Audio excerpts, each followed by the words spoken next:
A hedge knight is the truest kind of knight, Dunk, the old man had told him a long, long time ago. Other knights serve the lords who keep them, or from whom they hold their lands, but we serve where we will, for men whose causes that we believe in. Every knight swears to protect the weak and innocent, but we keep the vow best, I think. Hello, welcome to Drunk, A Song of Ice and Fire History, special edition Drunk and Egg, the Hedge Knight. I am Chloe, your host. I am joined today by Eliana, one of my really good friends. Eliana, say hi and introduce yourself. Hi, I'm Eliana. I am on the Song of Ice and Fire subreddit, so you can find me there. I'm also on Twitter under the handle Arithmetric. That's ARHYTHMETRIC. Good luck. And also on the Maester Monthly podcast, where we talk about cool things that people are doing on the subreddit, because people are doing cool things and people should take note of that. There have been some really cool episodes, some really good theories that have popped up. I try to listen. It's like one of my work favorite things to do is to pop that baby on while I'm doing some data entry or whatever. It's a good podcast. I will have all of those links below for those of you that did not catch the spelling or grasp any of that. I guess Eliana and I are here today to sit around and get drunk and talk about Dunk and Egg, the Hedge Knight. Woo! Right? I'm like, yeah. It is kind of a fun, relaxing. It's a Sunday afternoon. I'm sitting here. I'm currently drinking a cranberry and vodka, which is totally like out of my wheelhouse. I don't drink vodka normally. Eliana and I were just commenting on that. Eliana, what are you drinking? I'm drinking this Founder's Porter that I'm going to, after I'm done with it, chase with this very large Jim Beam bourbon that I've poured myself. So that's what I'm doing. I love it. You're doing the good choices today. Yeah, we're doing this. I might have woken up with a small hangover, but you know, hair of the dog, I guess. Scale of the dragon. Scale of the dragon. Yeah, ward that off with a little bit of a Jim Beam and porter. Yeah. Keep it going. Do you feel that the cranberry is like your cranberry vodka? Maybe it's like supposed to be red, House Targaryen. Yeah, I think the symbolism behind my cranberry and vodka, if we really want to explore, comes from with vodka being something that they would take from the fields for potatoes. I think the grains and the potatoes in the alcohol, I think that really symbolizes the small folk in the story, symbolizes Dunk being a true knight and protecting the small folk. With the alcohol. With alcohol, yes. Yes. Glad you got me there. I mean, I didn't ask if your drink symbolized Darren the Dreamer just freaking getting bombed in a pub.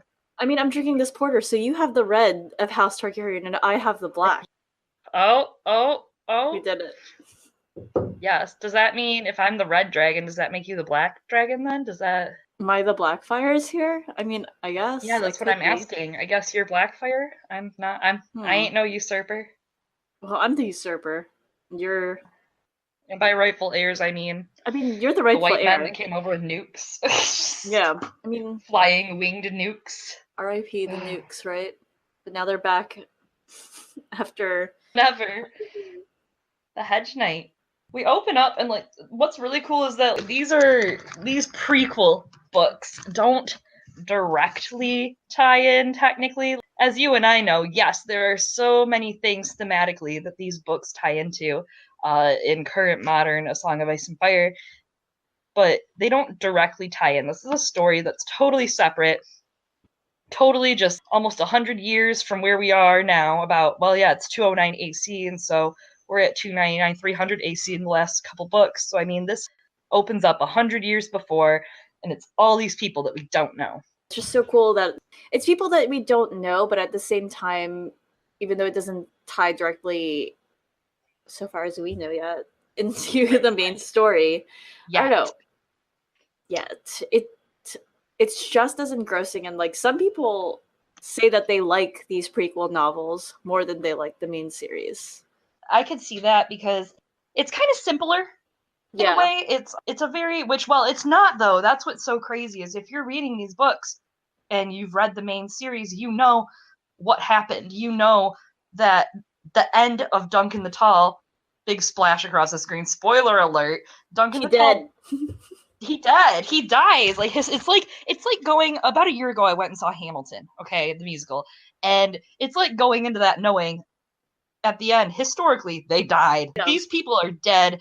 Dunk died saving Eggs and his family and his people that were in this castle. I thought that wasn't confirmed. I mean, we know he's dead, but we don't know that he died in Summerhall, right? Like, yeah, no, he was saving people and died from it, is what we kind of know. I thought, like, I'm pretty sure. Let's technically confirm me on this. Let's all search. Oh, wiki of ice and fire we go. Yeah, it does say that. Yeah, no, you're right. It says that. Oh, that was good. Say it again. I love that word. Which one? You're right. Can you say that one more time? You're right. You're right. And it says in 9 AC, Duncan perished along with King Aegon V and Prince Duncan, among others, in the tragedy of Summerhall. I'm real sad. These are real emo hours now. I shouldn't have made you look that up. Yeah. That's what sucks reading these, man. It sucks reading these because in the end, I mean, know that's what happens. He's gone. He died being the truest of knights, and man. It doesn't, in some ways it like adds to the story. I mean, it would be awesome. Like, I know George R. R. Martin eventually intends to do, I guess, enough of these that it covers Dunk's life. Yeah, I think he's going to have it leading up to, I'm guessing. Yeah. At least, I wonder if the last Duncan Egg book will be, the end will be Summerhall, will be that tragedy. If we'll see, oh God, I can't read that. So. I'd rather die. I'd rather die than read that. That's gonna hurt. Yeah. I think that's what it is. That's what they're going for. And that'll eventually give us the reveal of what truly happened, of Egg trying to, hatch eggs and ow, not to like bum out the mood. Like, we were just talking about how simple and great this story is. We're so sad drugs. I am very sad mood. I can't help it though. Like, it's sad because you start off and the story is all about chivalry. And I mean, if you love characters, which like some of my very favorite characters from the main series are Brienne, Sandor, like these people that aren't true knights, that grapple with the internal like conflict of, being a knight and being a true knight, but also not being what a knight has become. And Dunk embodies the hardworking, like, for the people true knight. And as you watch that unfold, it's very keeping in mind how he ends and keeping in mind his adventures and meeting this young boy and like all this and his change of his life. I mean, this changed his life. Would he have even gotten the opportunity to do all this had he not like met Egg? He would have probably really just been a Hedge Knight. He would have been. And I know we are re-recording this because we had technical difficulties last time, and there was a big discussion between a few people about, is Dunk sinful because of the surrounding environment that he was in? And until he comes to court, which he does grasp and learn quickly, but until he gets to be around royals and people of higher stature, I mean, it was him and Sir Arlen since he was little, and he learns what he gets the chance to learn from his environment. But, I mean, had he not met Egg on the road, he wouldn't be the person he was in the end. He wouldn't have the opportunity to be that hero, and he wouldn't really have gotten to learn many of the things he did. I wonder if he would have been happier though. With the rest of us we would have gotten Baylor Breakspear. There's a question to think about. What if? So we open on Dunk digging Arlen's grave, and he's reflecting on how he had just been knighted on Arlen's deathbed and considering what to do after burying him. So we talked about this post on Maester Monthly, but a user on the subreddit, ACumble1, like broke down the first page of the Hedge Knight and like how there's so much information packed into it in the way that George R. R. Martin sets it up. The first paragraph is about like Dunk digging a grave. So all of a sudden we start after there's already been a death. So that piques the audience's interest and like sort of reveals the person's relationship to him, person Dunk is, and like what they've been through. I'm not going to go over this person's entire post. I'm going to make Chloe link it. Hashtag great post. Yeah. The cool part about those first 2 pages of the Hedge Knight is it is so much just characterization and like you really like you learn within those 3 pages, you know exactly the person Dunk is. The person Dunk is in those 3 pages is who Dunk is throughout these 3 novellas. It's who he is when he is running into the flaming building in Summerhall, like taking out. That's who Dunk is all throughout this journey. He is that person, and these pages tell you that. Yeah. I mean, like, even in the first few pages, you can see him wrestling with some of the morality of, like, what he's doing here. Like, not necessarily, like, that he didn't kill Sir Arlen. That's not what I'm saying. I'm saying, like, he's wrestling with the morality of, like, he's justifying, like, I need to take your sword, dude. I need to make a living, and I would leave it, but you're not going to use it.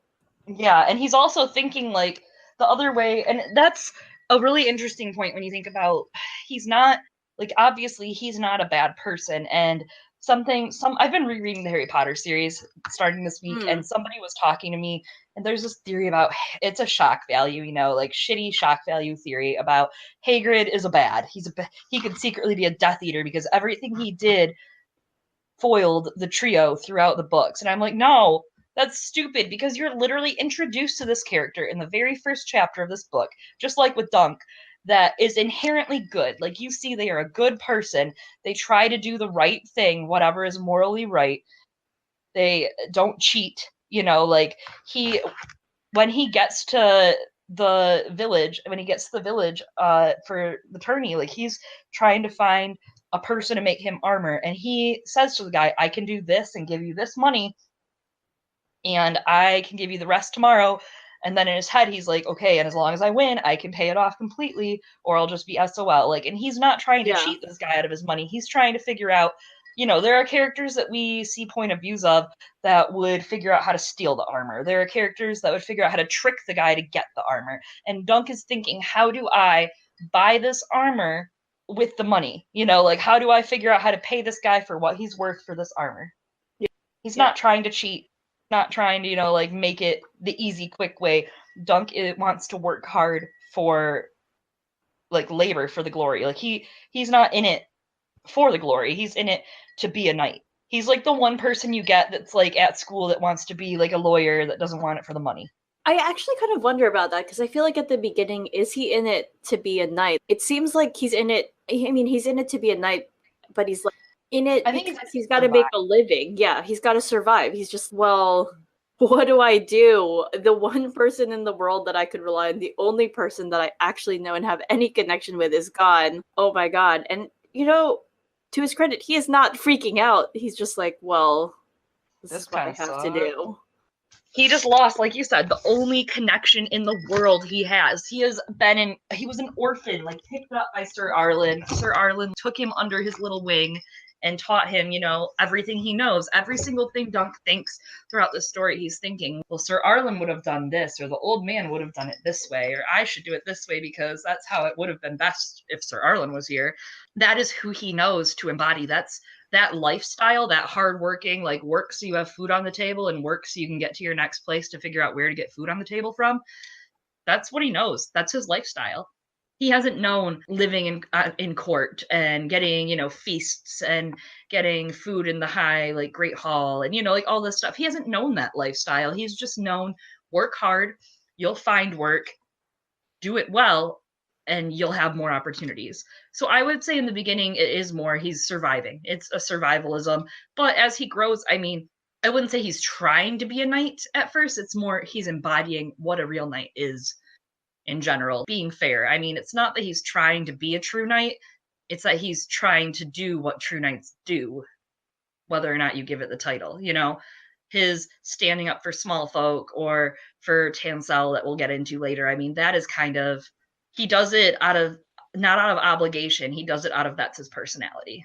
That's who he is. Which I kind of wonder now, so much of what he knows about knighthood is, you know, obviously through Sir Arlen. Sir Arlen must have been, like, at least a decent person. He just takes this random orphan under his wing. How much of Dunk is because of Sir Arlen? I'd be interested, like, if we learn more about Sir Arlen and, like, what he was like. And I don't know if we'll get that per se. I don't remember how much ruminate on Sir Arlen in the later stories. And we do get a bit of the exposition drop of, well, Sir Arlen always said, like a knight needs to be cleanly, or Sir Arlen always said this, or you get the basics of this is what Sir Arlen said being a knight or being a hedge knight in general is about.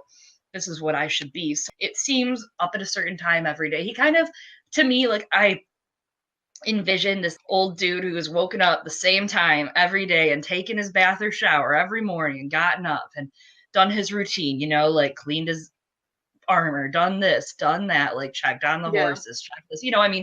He's a very routinely man who expected things to be done a certain way. And Dunk's lifestyle was simple. It was a simple lifestyle because of his surroundings. And they never, you see the couple times they talk about serving at bigger castles. It's not often, though. It didn't happen often. It just happened a couple times. Life for them was pretty simple. Yeah. People perform tasks for people, get paid for them.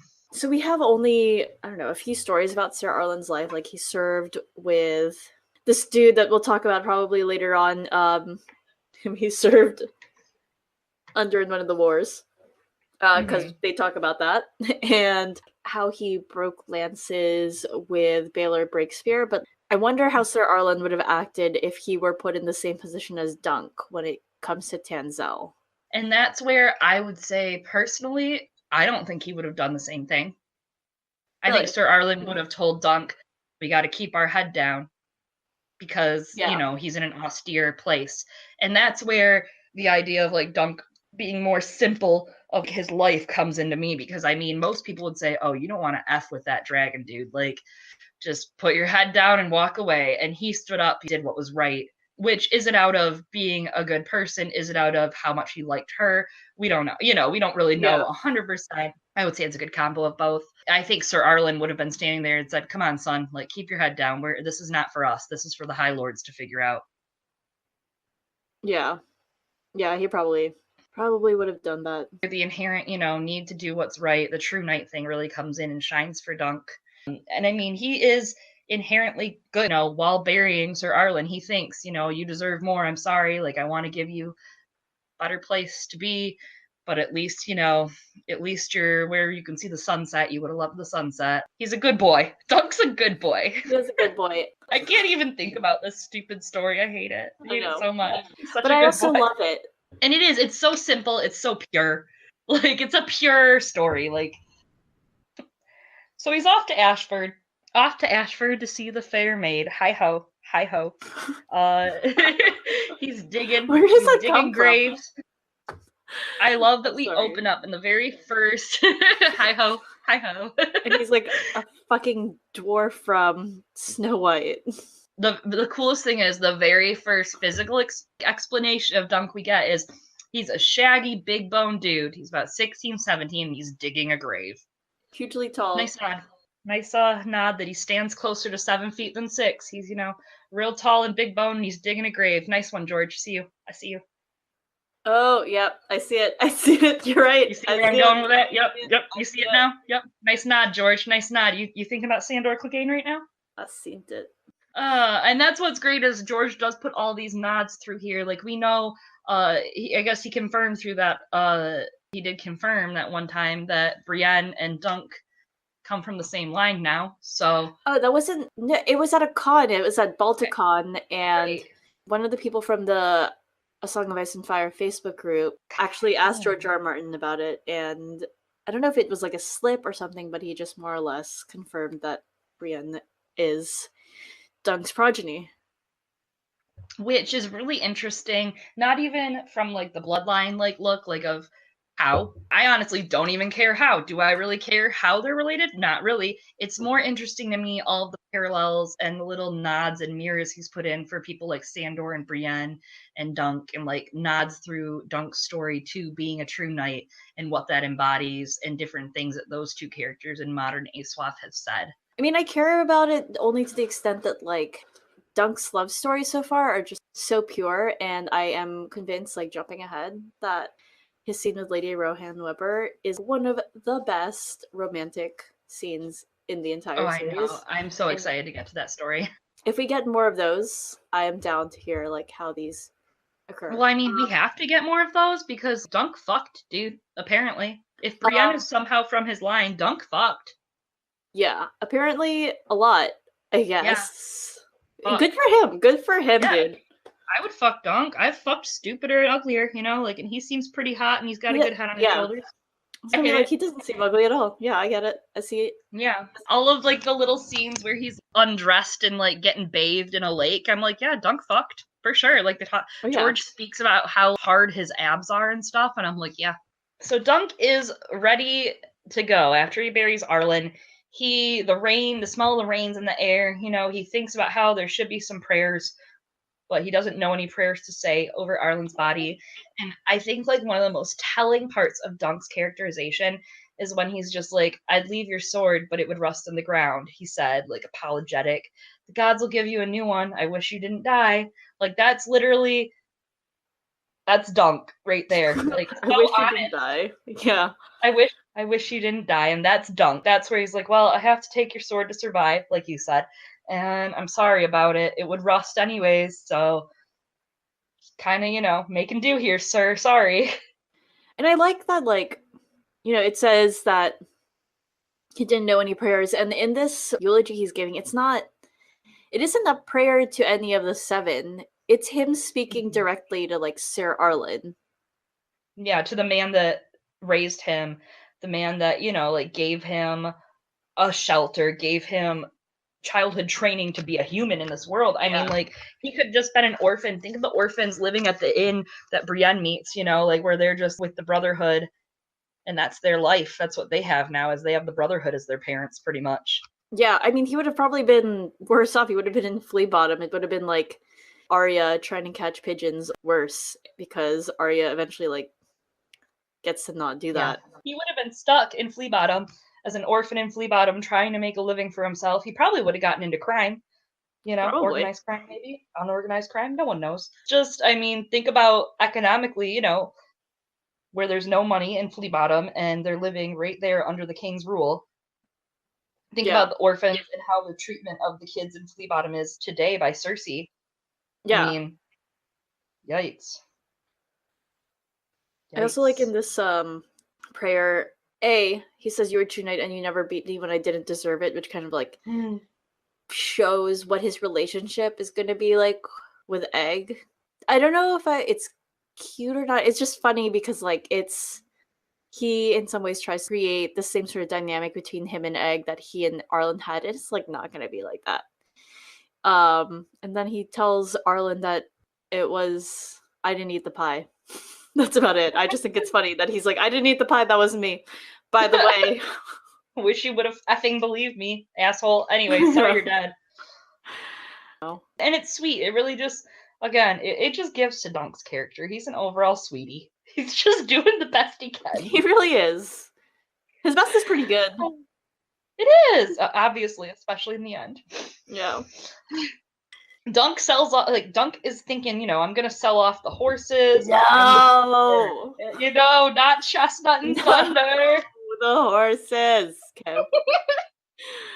I'm still, like, not over it. I was, like, rereading, like, quite a bit. I'm like, no, the horses. Is it like your inner 7-year-old just, like, really upset?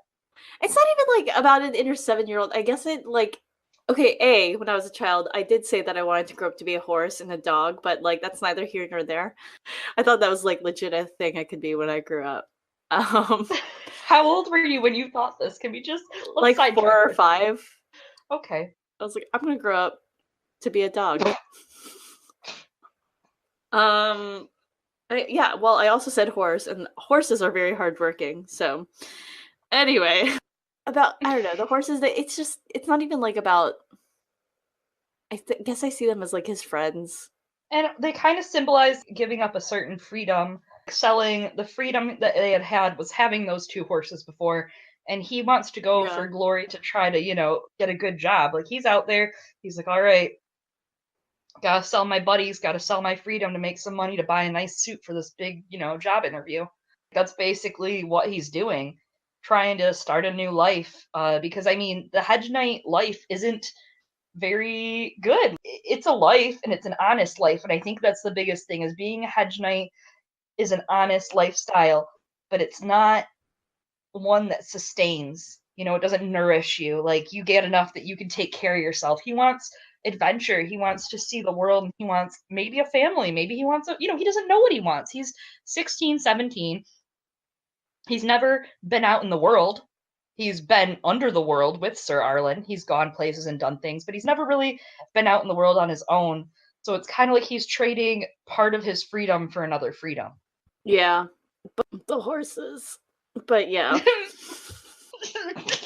But the horse. It's like the Sophie's Choice of horses, okay? That's what he's doing. I understand. I know, Eliana. I'm sorry. I know we'll just move past it, Okay. We'll just keep going. I'll try not to bring the horses up.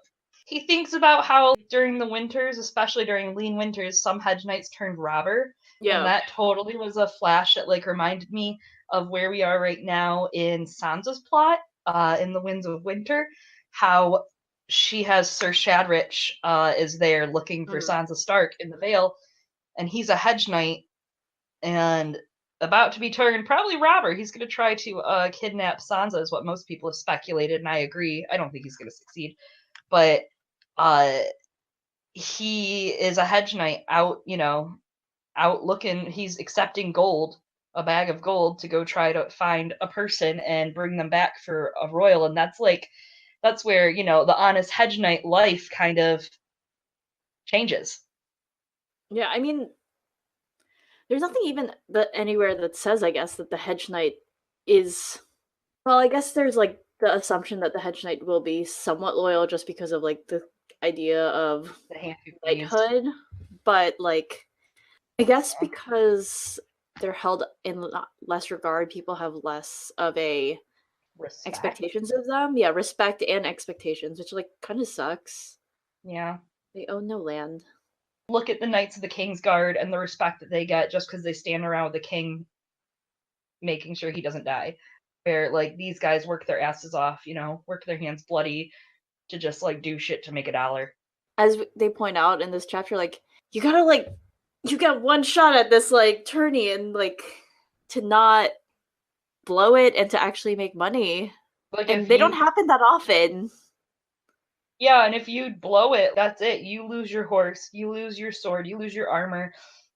You need money to ransom that stuff back. That's your livelihood. You've given everything up just for that one moment. And that's his I want moment, is when Dunk's I'm going to the tourney and I'm going to sign up and I'm going to do it. That's his I want for the book, that's his part of the story where that's his choice. That's his fate, It's such a gamble, because you see later on in the chapter, he's scoping out the competition and so the hedge knight who doesn't necessarily get to just own all of their stuff and they're gambling it away. They're gambling it against people who have so much more means, in terms of they've had armor, training, swords, and food. They have food. They have huge food. He's looking at the big silk pavilions. Dunk shows up and he's just looking at the pavilions and just all the silk and all the emblems and sigils, and they have everything. He has nothing. Yeah. What's it to them if they lose another suit of armor? But along with that, it plays into some of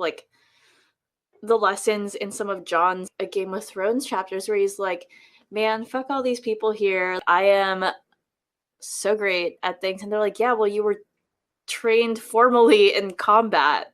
Yeah, these guys just this is it for them. This is their life now, and they never had that training. I mean, most of those guys in the Night's Watch again are all baseborn, lowborn. Yeah. Don't have dads, or they did and their dads just beat them all the time. Listen, Pretty Boy Snow. Pretty Boy Snow. Pretty Boy Swag or something. I was thinking of Pretty Girl Rock by Carrie. I was also thinking about Girl that, Rock, but Pretty Boy Snow. There was that song by Soulja Boy. It's this here is my swag or something, and it's called Pretty Boy Swag. Yeah, I know what you're talking about. Yep. Yeah. We're gonna link this too. No, we're not gonna link this. We can't link it if never mind.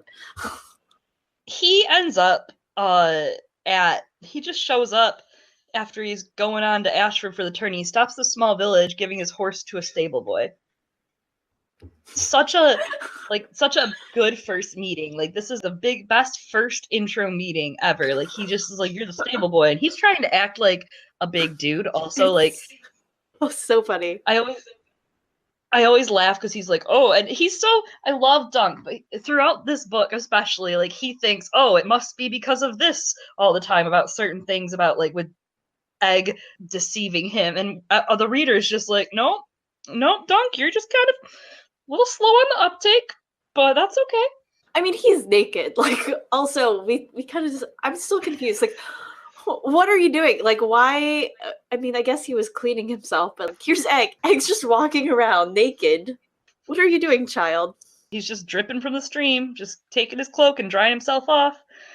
And he's just like caked in mud. He did a terrible job cleaning Which goes to show royals need the small people to help them, apparently, because they're stupid. Like, wash yourself. Get a job. Oh my god. Well, get a job, Aegon Targaryen. I mean, here's Egg getting his first job now. He's a stable boy. Wow, it's just that easy when you're white in Westeros, huh? Yeah. He's like, I could if I wanted. Can you tell to them? I guess. He did. God, but terrible customer service, Egg. Terrible. Yeah, like, he literally is the worst worker, too. Like, he would be fired for sure if he wasn't so charming. Yeah. If he wasn't just a cute kid. Yeah, if he weren't so adorable. Pat. Dunk just, like, immediately rattles off, okay, I need you to do this, this, and this for me if you're the stable boy. Yeah, and Egg's like, I guess. He's like, okay. I have not confirmed that I'm the stable boy's boy. He literally does not say that he's the stable boy once. I'd like to say Egg's like sitting there like, I didn't lie, technically, first off. Yeah, he's thinking that. And also, I think he's like a little tickled on the inside. He's like, ooh, no one's ever talked to me like this before. Yeah, he's kind of getting it. He's like, wow, I like being normal. This is fun for me. Because, I mean, like, that's pretty much what it was. He hates his family because a bunch of them are assholes. They really are. There's like one good person. Yeah, and he dies. Spoiler. We'll get there. I mean, the spoiler alert is everybody dies. Except for... Everybody dies. Except for Bloodraven. Yeah, literally. How did that happen? Like, tree power. Like, honestly, I wish we had some weirwoods. I want some everlasting life. Holy shit. Tuck everlasting over here. I don't want everlasting life like a Bloodraven's. Like, if I'm gonna have everlasting life, I want to be like cute forever, you know? I don't want to just be like wrinkly with a fucking branch in my eye. Yeah. Why not? You'd be really cute. I guess that can be our new accessory, I suppose. Accessory? Oh, that what you just said? You said no, I did not, but we can pretend that I did and just make that a thing. That was better for me. So I want to read my favorite thing in the world of their meeting. I don't mean to get sad on us again, but here I am getting sad on us again. You don't look to be a knight. Do all knights look the same? No, but they don't look like you either. Your sword belt's made of rope. Hashtag not all knights, but also yes. Like the very first meeting, though, between them, you don't look to be a knight. But he was, Egg. He ended up being the truest knight in your story, Aegon. Like, yeah. Well, copper if you do well, and a cloud in the ear if you don't.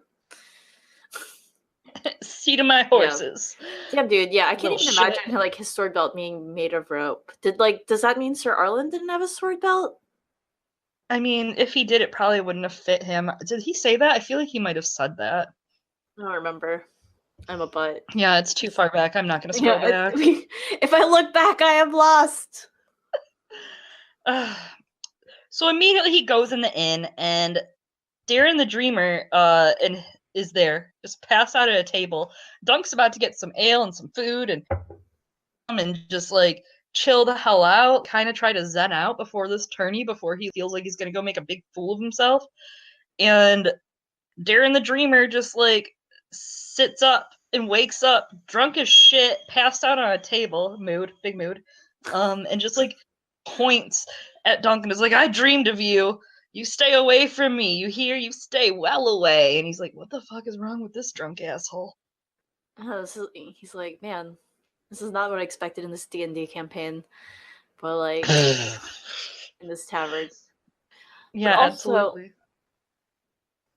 I also want to like double back for just 1 second because I'm never gonna get over this. This lamb does sound really good, and so do these ducks. Like, this is just a tavern, but this is some classy ass food right here. Like, good lamb roasted with a crust of herbs, and some ducks my son shot down. We don't know how the ducks are cooked.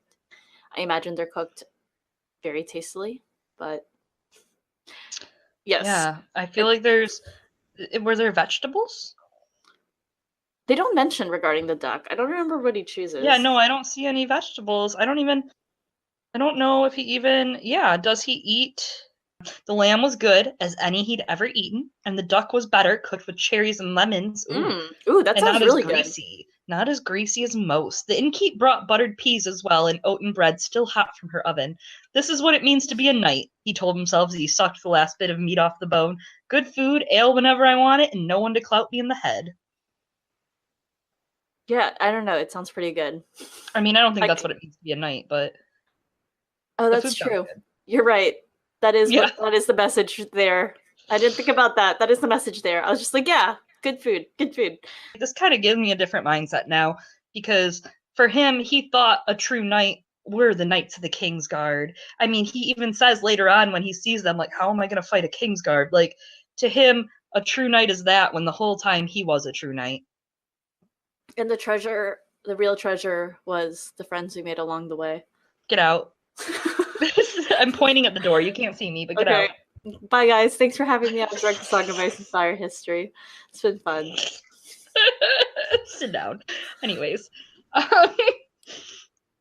He eats, man, and he's just like eating, and he goes to check on his horses, and he gets out there, and flippin' little Egg, the stable boy, is mounted on Thunder, the horse, which is like hilarious.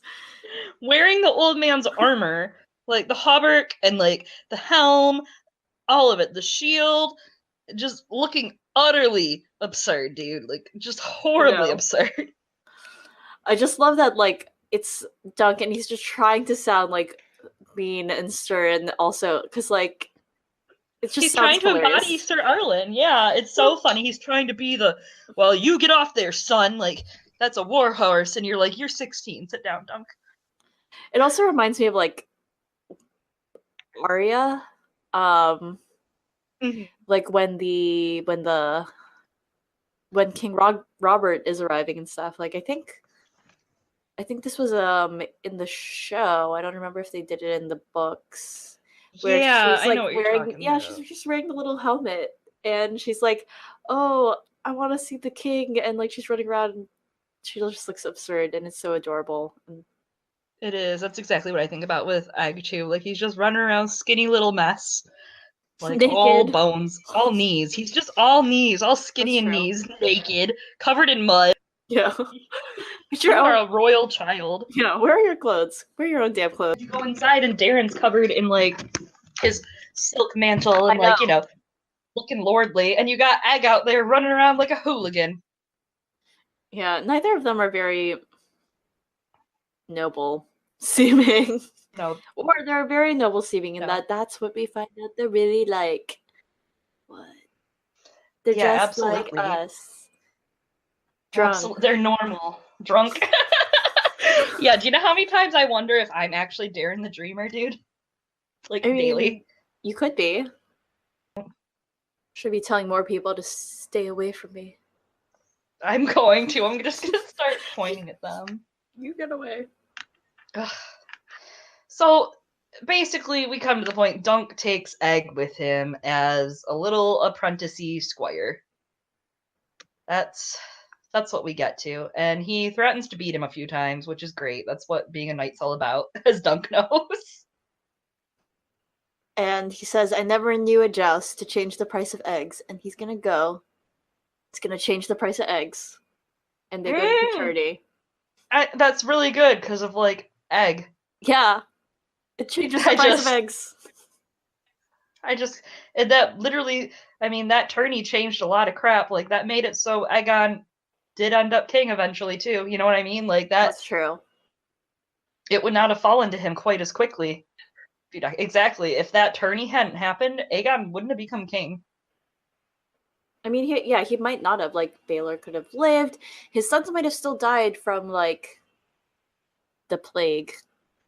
Mm-hmm. But, I mean, if Baelor didn't, theoretically he could just, like, make more sons. Yeah, absolutely. I mean, Aegon might not have ended up the king. None of this would have, anyways. So none of these stories would be real. Wow. Oh. And they're so real now. Dunk like basically tells Egg, "No, you can't come with me. You shit ass. Like you stay here with your mother at the innkeep." And he's like, "That's not my mom." Okay, and he just straight up like leaves the kid. And you literally think, a pity I can't take the kid with me. He has a good life here, better than he would have like squiring for me. So I'm just gonna leave him, And like that's the most ironic like. He has a good life here at the inn, this little kid, this little naked mud-covered kid. He has a great life. What a good egg. What a good egg. Yeah, well, first off, yes, he probably needed to have the crap beaten out of him as a kid. Apparently, all Targaryens should have, honestly. Not to put that out there, but all these Targaryens could have used a couple spankings. Okay? We could have just beat Viserys Targaryen around the head a few times, give him a couple clouts. Mostly Aerion. Jesus. Yeah. Oh, Arion's the worst. He really is, though. I mean, he's like right up there. I'm trying to think of. I'm not going to make a list of the worst Joffrey right now.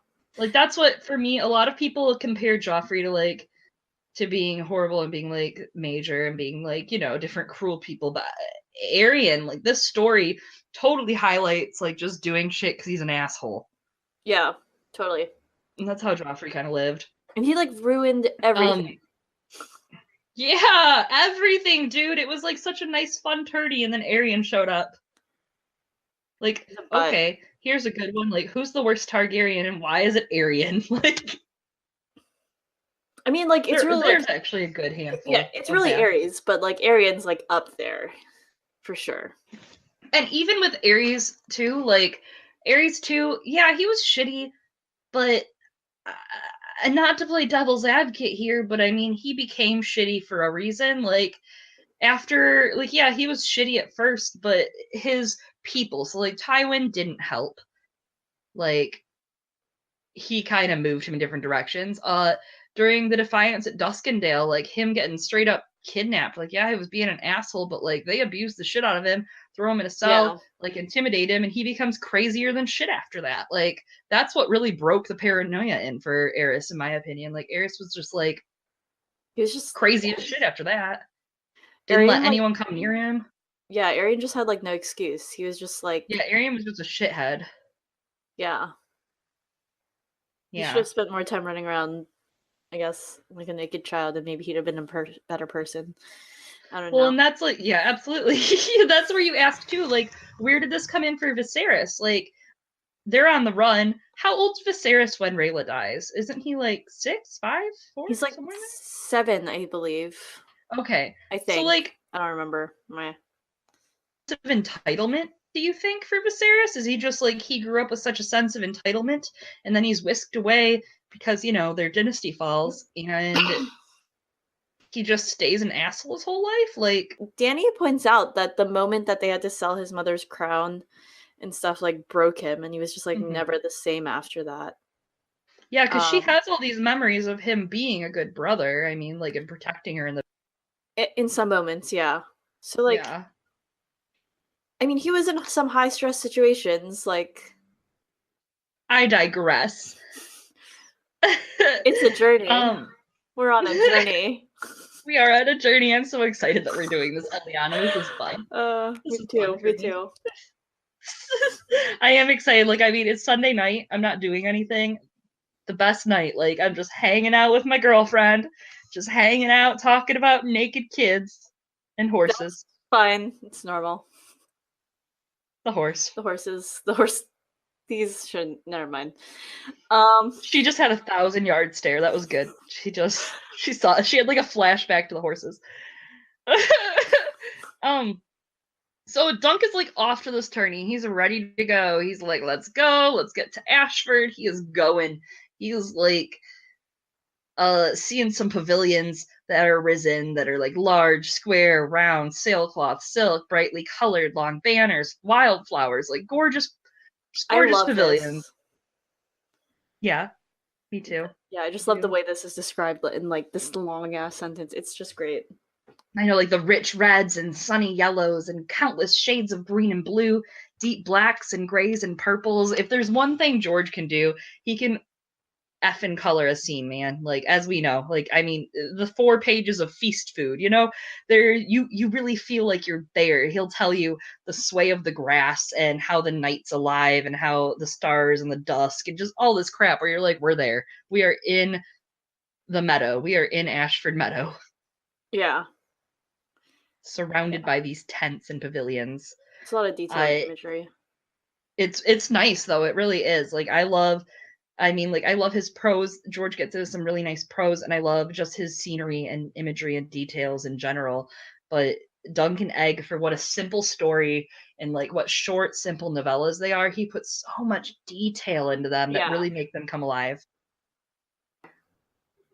And he starts recounting like all of the lords that he knows, like, and that's where like we see with Sansa recounting different heraldry all the time, and we see like with Podrick and Tyrion recounting Dornish heraldry, and like, you know, just different little things in the series and in like the overall series that we see. And I love having moments like that where he's starting to say like he sees the nightingales of the marches, and he sees like the stag of House Baratheon, and he sees the Tarly huntsman and Dondarrion's lightning bolt and the Fossaway's red apple, because this is before the green apple happened.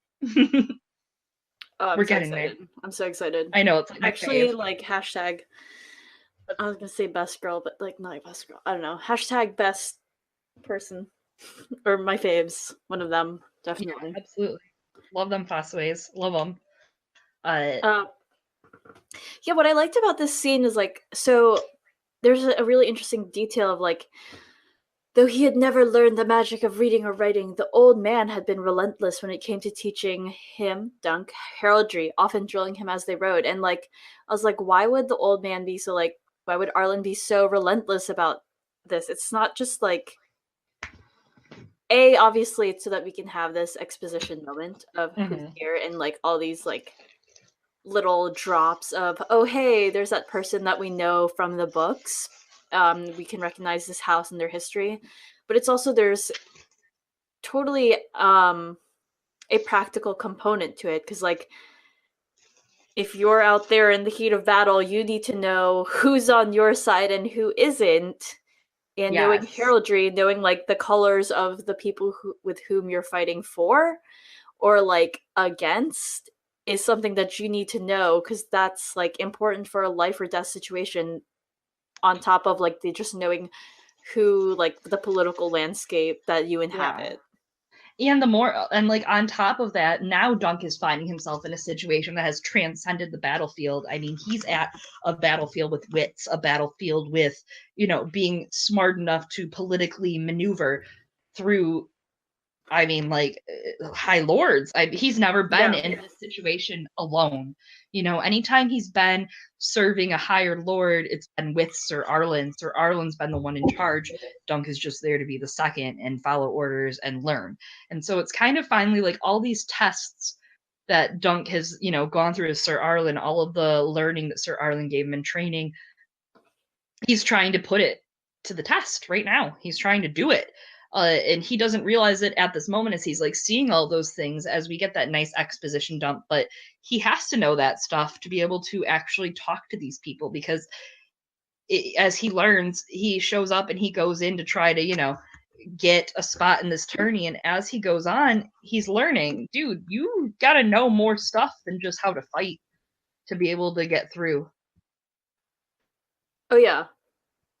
It's not just like, it's more than just fighting. It's, as we see when it comes to like the tourney at Harrenhal, tourneys and even at White Walls later on, you know, it's not just the fighting. Like, these are places where it's like the fucking Grammys, or not Grammys, I don't know, one of the, maybe the Golden Globes, also the Grammys, whatever. But it's not just that, it's also like, it's their Golden Globes and their like UN summit. All the people are there and they're fighting. They're also politicking and like building alliances, etc. Years and years and years ago, you look at the very beginning, before even like during the Andal invasion, right before, you're looking at there was a king in every corner, and now kings have been reduced and watered down to high lords in every corner. While they have one king, it is, finding these alliances and seeing what, just in case, we want to make sure, we have support from the right people, because you never know when shit's gonna hit the fan. I mean, Eventually it will. It always does. look at, the blacks versus reds, as we discussed. Like, this was a big time. These are all these names you have to know, because when that war happens, Yeah. it's everyone against each other. And that's the thing, is it's all these high lords squabbling to get a piece of the cheese. Yeah. Damn, I got real teased here for a second because I was just like not reading closely of which houses were here. And I was gonna be like, Chloe, look, it's House Reed, but no, it's just literally reeds growing along the edge of a pool. My bad. Which is symbolism. Maybe it is, just like our drinks.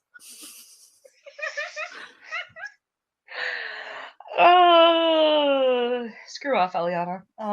Well, I was excited for a second, then I was like, oh, wait, no, I read this wrong. I'm glad it's become something that like everyone looks for that stuff now. Like, Chloe, can you believe it? And I'm like, yeah, I know. Welcome you guys to my TED Talk about why Howland Reed and Ashara Dane are in the neck together right now. Anyways, moving past that.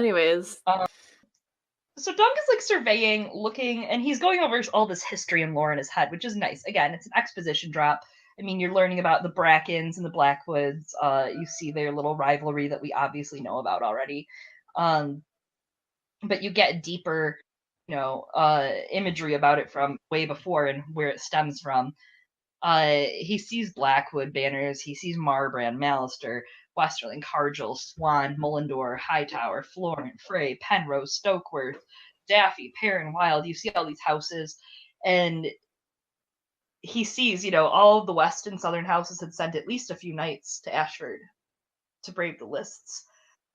And as he's there, he feels so alone. He's like, I'm not meant to be here. I have a threadbare brown cloak. Like, all these people are wearing, like, like the finest silks and sables and finest gauntlets crafted, by their big people. And, just all of them lords look great and they're eating really good food. And Dunk is like, well, I'm poor. I have a really shitty thrift store cloak and I'm going to sit here and eat some beef jerky. Like, yeah, it doesn't even sound like good beef jerky. No, like a stringy piece of salt beef, a hard stringy piece of salt beef. Ugh. And he's like, I must earn my place in that company. Like, most of these people didn't, I don't know, a lot of them didn't earn their place. They just like were born there. They were born to it and they knew the right people. Yeah. It's pretty bummer. And then he's gonna eat fresh meat every night. Raise his own pavilion. Yep. I guess so. The sadder thing is it's totally like this scene, which, like, not to like get meta into my own life, but it's like the scene where you're at your first big day of school and you walk out into the lunchroom and you look around and there's nowhere for you to sit, and you go to the bathroom and you have your lunch tray in your lap in the bathroom and you're just eating a sandwich sitting on the toilet trying not to cry, Yeah. No, but I'm gonna say yes in solidarity. Thanks. Is it because you're sad? Because I am sad. Sad. He has this idea, he's like, I'm gonna get there. Someday I'll have my own pavilion, but first I'm gonna go there. I'm gonna get washed up, get some armor. I am gonna win. All I have to do is win one time, like that's his big. Yeah. It's not even like a high bar, which, like, I understand. He's being realistic. He's just gotta win once. And that's gonna just be enough for him to sustain him. And I do want to point out, too, bring back to that when you were talking about how you read the reeds. I want to talk about how he watches a dragonfly lazily moving among the reeds. Yes. We all know what that symbolizes. We all know what that symbolism is. That is some Jenny of Old Stones bullshit. That's not what I was thinking, but yes, you're right. Now I see it. Okay. Oh heck and heck. Anyways, what I was going to say was Dunk watches a dragonfly move lazily among the reeds. Why would they name it a dragonfly? He wondered. It looks nothing like a dragon, all that. Yes, Dunk does think he'd never seen a dragon, and he had, obviously, because egg. But he doesn't know it. But also, I find that some really interesting little symbolism, seeing as later on you have Prince Duncan and Jenny of Oldstone's Egg's child, Stuck and in the small. Duncan the Small. The Small.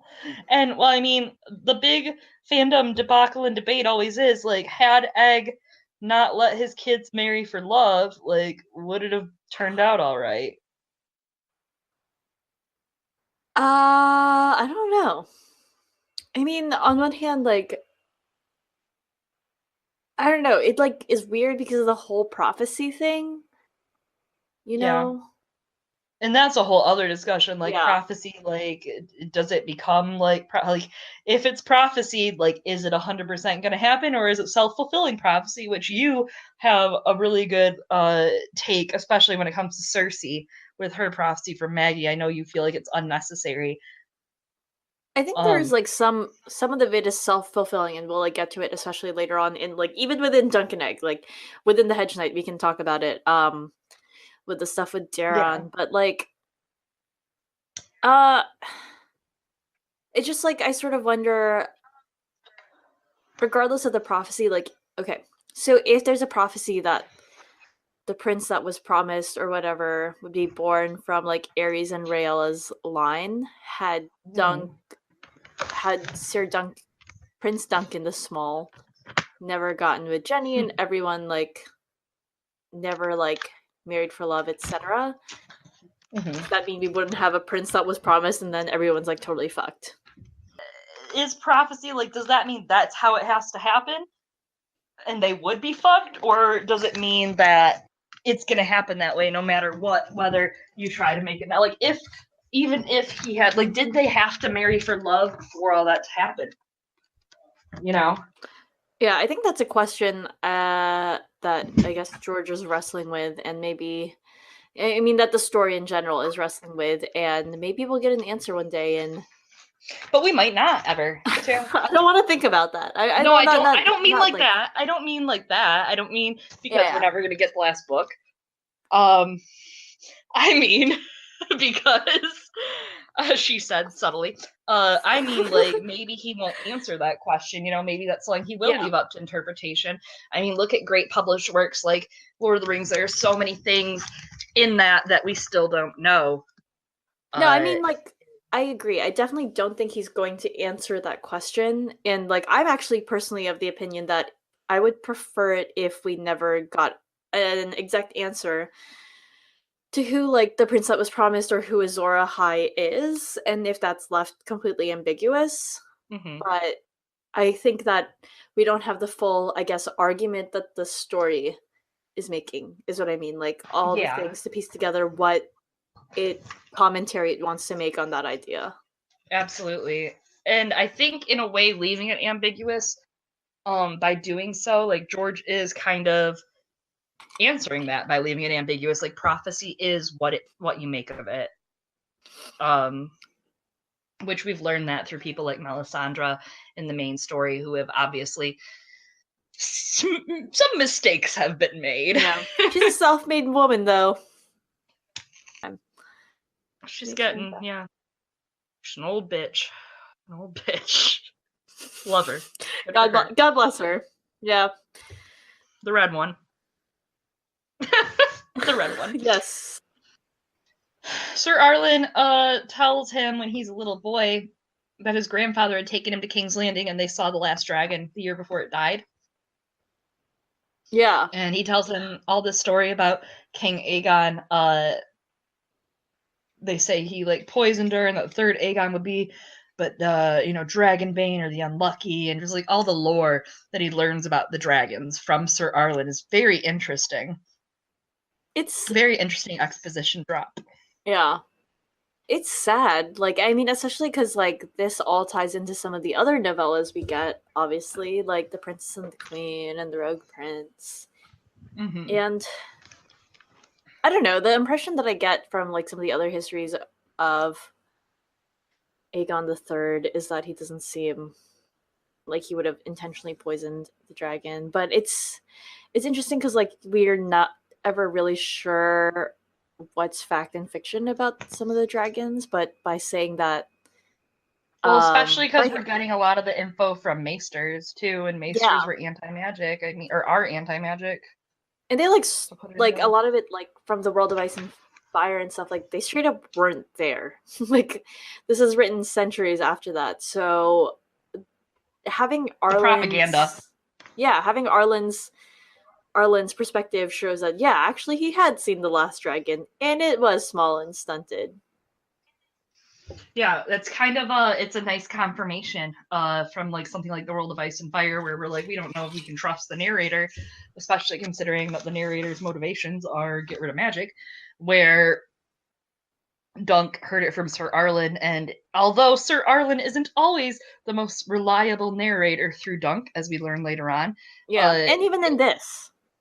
yeah, exactly. Like, sure, this isn't reliable, but I mean, that's what the small folk heard. That's what he heard through, everyone Yeah. that he hears news from as a kid, through his grandfather, through those people. So, who to believe? Well, I mean, honestly, I would go with the small folk point of view, but that's just me. Yeah. I guess it depends on what is being said. What it is. Yeah. Yeah. But with the dragons, at least, I mean, interesting that he gets all these thoughts that Sir Arlen told him, And I mean, then we get the classic line: the summers have been shorter since the last dragon died, and the winters longer and crueler, which that really gives a lot to the mystical aspects of A Song of Ice and Fire, because we don't know what controls these seasons, but I very much so feel as if all the magic and all the crazy seasons and the long night come again and all that is in part due to each other. We don't know how, but in part due to each other. Magic. Hashtag magic. Yeah, I'm not as savvy into a lot of the mythical astronomy. I always recommend, if it's something that people want to get into, check out LML, Lucifer Means Lightbringer, mythical astronomy. Yeah, I recommend checking his stuff out. Some of it goes way over my head, some of it he says, and I'm like, wow, that's so smart. I don't even know how to tie my shoe anymore. But I don't. He's just really good, man. He's got some really good stuff. Yeah. I don't know, but I don't know all that. Some of that stuff I know just from listening to him, but I don't know a lot of the kind of thought and theory behind some of the, magic disappearing, magic appearing seasonals. But obviously there is a connection, like the comet and the magic and the long night and. But I do think that line is a direct nod to that, to the kind of mythical astronomy and to the dragons dying and all that. So it's interesting that George, especially because, like, I always like to keep in mind with the novellas, George is writing these and putting things in these on purpose. Like, there are nods in the history that George puts out on purpose. Like, there would be no point in telling the history if it didn't apply to the current, obviously. So there are so many parallels inside this story to connect with the modern ASWAF. There's so many. So in the order that these books are published in, I don't know, as I was skimming through, I noticed that, in the puppet show, they're doing like Florian and Jonquil, and like we obviously are so familiar with that because the book that was published right before the Hedge Knight comes out is A Storm of Swords. Yeah. So that story obviously plays like a big role in there. Absolutely. It's interesting to notice kind of it's interesting to see like the certain things like that affect the framework, because when did Mystery Knight come out technically, like book wise? Was that, I think it came out right before Dance. Let me wait, not right before. Let me see. On my handy dandy. Yeah, it came out the year before Dance. So March 2010. So that's something to keep in mind too as we go through, obviously I'm so excited. We have several people for Sworn and Mystery. I have a couple other people that are coming on to do it. I've got Zach from Game of Owns is going to be on. Yeah, I'm really excited. I have, who do I have? I have Joe Buckley from Tower of the Hand. Come on. Yeah, he's going to be doing some stuff. So I'm really excited to get through Dunk and Egg. Not to like get cheesy, but this is like the thing I've been kind of wanting to do, man. I've been wanting to do this for a while, so I'm really excited that you're here to share it with me. Well, thank you for having me here at the beginning. Of course. Thank you. Of course. I'll always be able to remember the very first one. And there's so much more to come from it. I'm your first. Yeah, you're my first. You don't know this because of the magic of editing, but we have more alcohol now. Yes, we're back with more alcohol. We took a small break. You don't know, but we do. And Eliana has a lot of alcohol. And maybe so does Chloe. No one knows. That's for freaking sure. It's the mystery night. The mystery night of alcohol. Yeah. Oh, heck. So we're basically where we left off. Dunk has just found his little home for the weekend. He is like about to go set off for the tourney grounds. He's like, all right, leaving my horse here at this safe little place. Gonna go to town, gonna get some armor. Here we go. And he is just hi-hoing up to town. He's like off to Ashford Meadow to see a lady, fair maiden, hi-ho, hi-ho. That's not how the song went, but I say it is.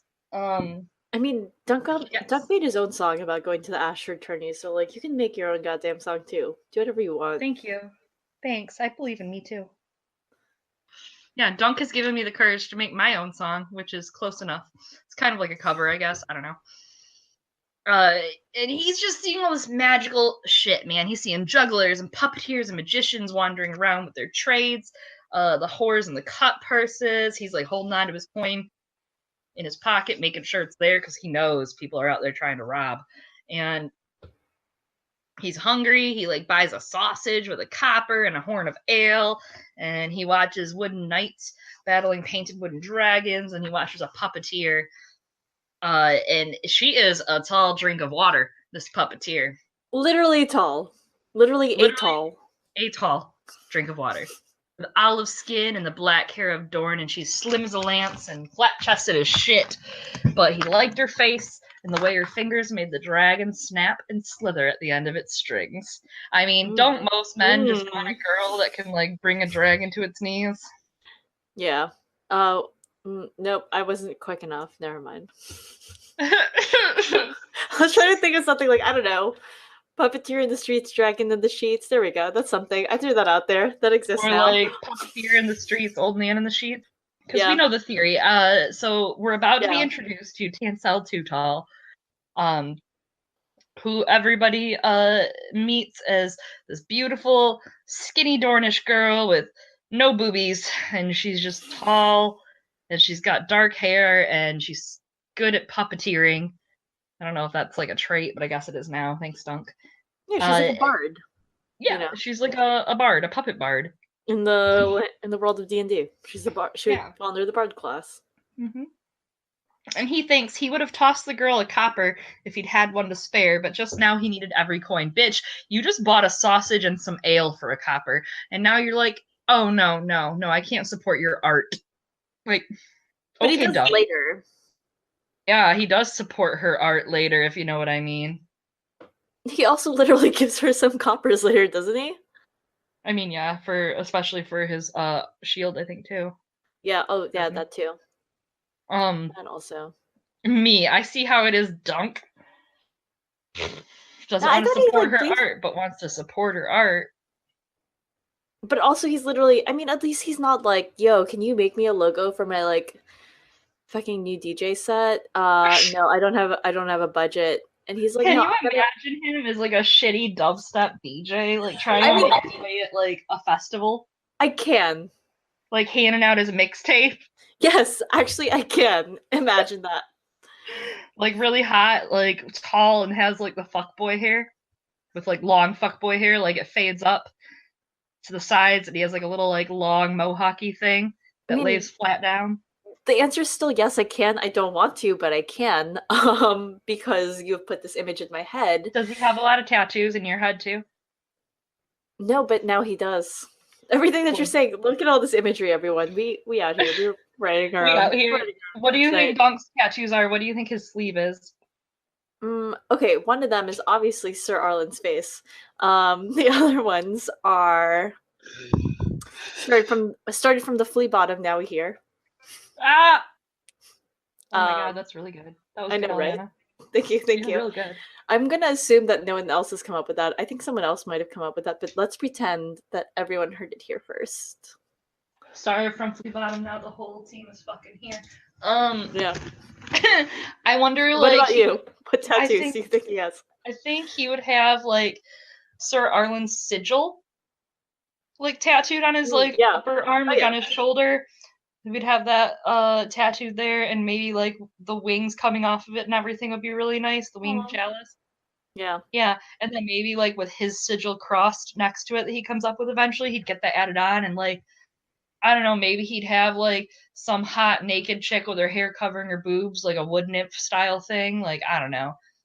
Like a back piece. Ooh, like Lady Rohan Weber. She has a lot of hair. Yeah, he would have, like, a chick with, like, long, wavy red hair covering her titty and her butt and her vag and everything. You can't see it, you know, really tastefully done.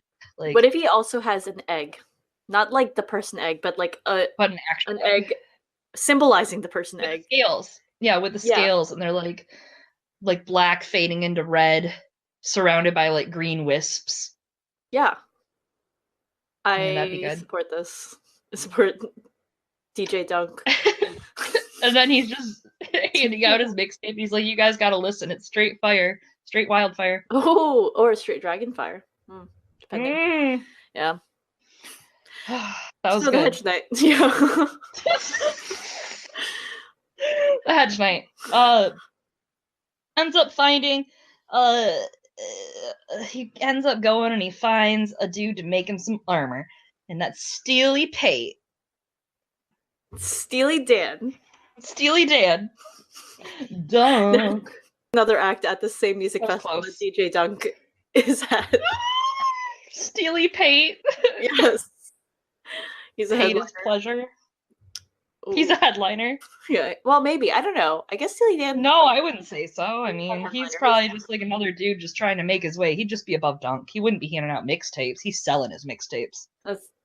He's probably not selling mixtapes because I don't think Steely Pate, if he's anything like Steely Dan, is doing mixtapes. He's like definitely like putting out his CD and he's being at like, least got an EP. He's like not on SoundCloud. He's on Bandcamp, you know? Yeah, selling his EP. Exactly. You're correct. He's so on Bandcamp.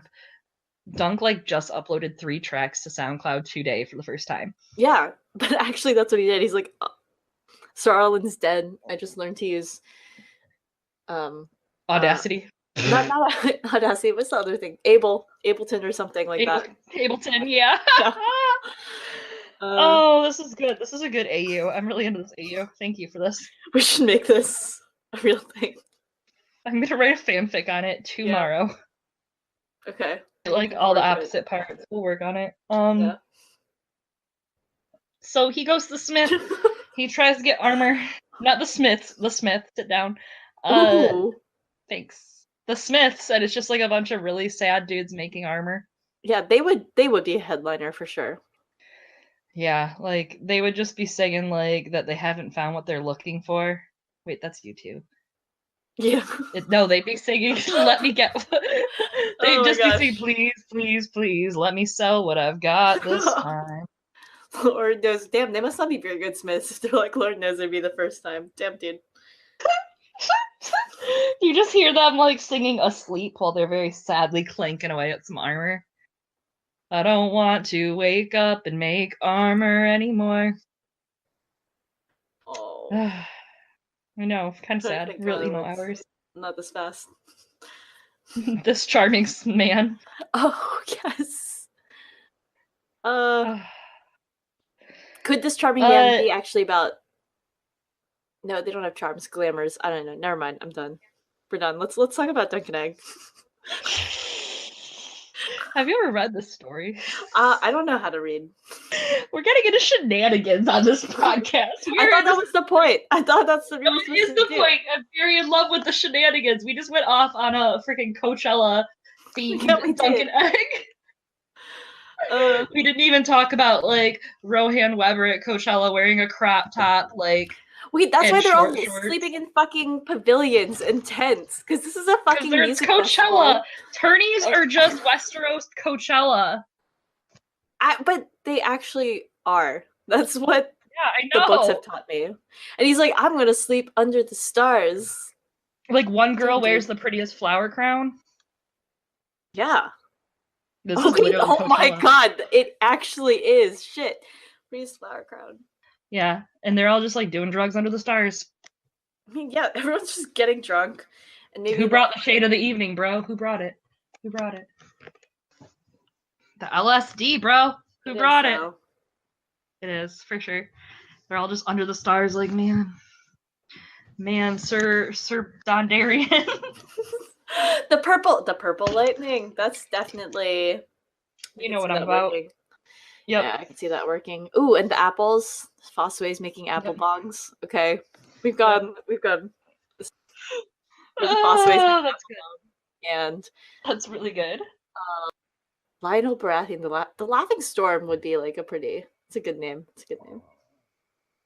It is like, and I wonder like who gets to give you these names? You know what I mean? Like when do I get to choose my name? Yeah.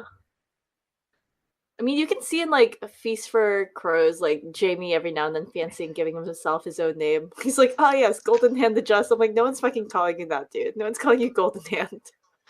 He wants to call him that. He wants people to call him that, though. Like, he's trying to project himself into it, you know? Like, oh, I'm honorable. Yeah, and I mean, like, I respect wanting to be a better person. I think it's cute that he's got, like, these dreams for himself, but also just, like, no one's calling you that. You gotta, like, dream big. You gotta go drink with some people, incept the idea. Like, that's a cool name. You can't just give yourself a nickname. Yeah. Like, that's not how nicknames work. Like, I know this. What are we talking about? So Dunk goes and he trades to reduce his costs for his armor, promises to pay the rest after he sells his horses, and he, thinks again. He thinks again to himself, if I can win just one time, I will get this horse back. I can live on the coin left over, maybe even a year. I could take a year off and, like, go take some service with the Lord after a year, you know? He's I know the horse is Eliana, I know. I wish that there was more. I wish I could just show your ugly face right now, your sobbing face, but the horses. Yeah. Any, like, mention of selling the horses and you're just, like, a wreck. Because he has enough to get them back, and he doesn't get them back. It's wrong. He told Sweetfoot he was going to come back for her. But he lied. How could he? You are no true knight, Dunk. No. Okay. He makes this deal with Steely Pate. You're good. We're just gonna blaze past your sadness. He makes this deal with Steely Pate, and he returns to his camp, thinking, okay, I got that bullshit done, like, got that taken care of, which is pretty expensive. Isn't it like 800 stags or something? Yeah, it's 800 stags. I don't know how economics works in Westeros. It's like, however they feel it that day.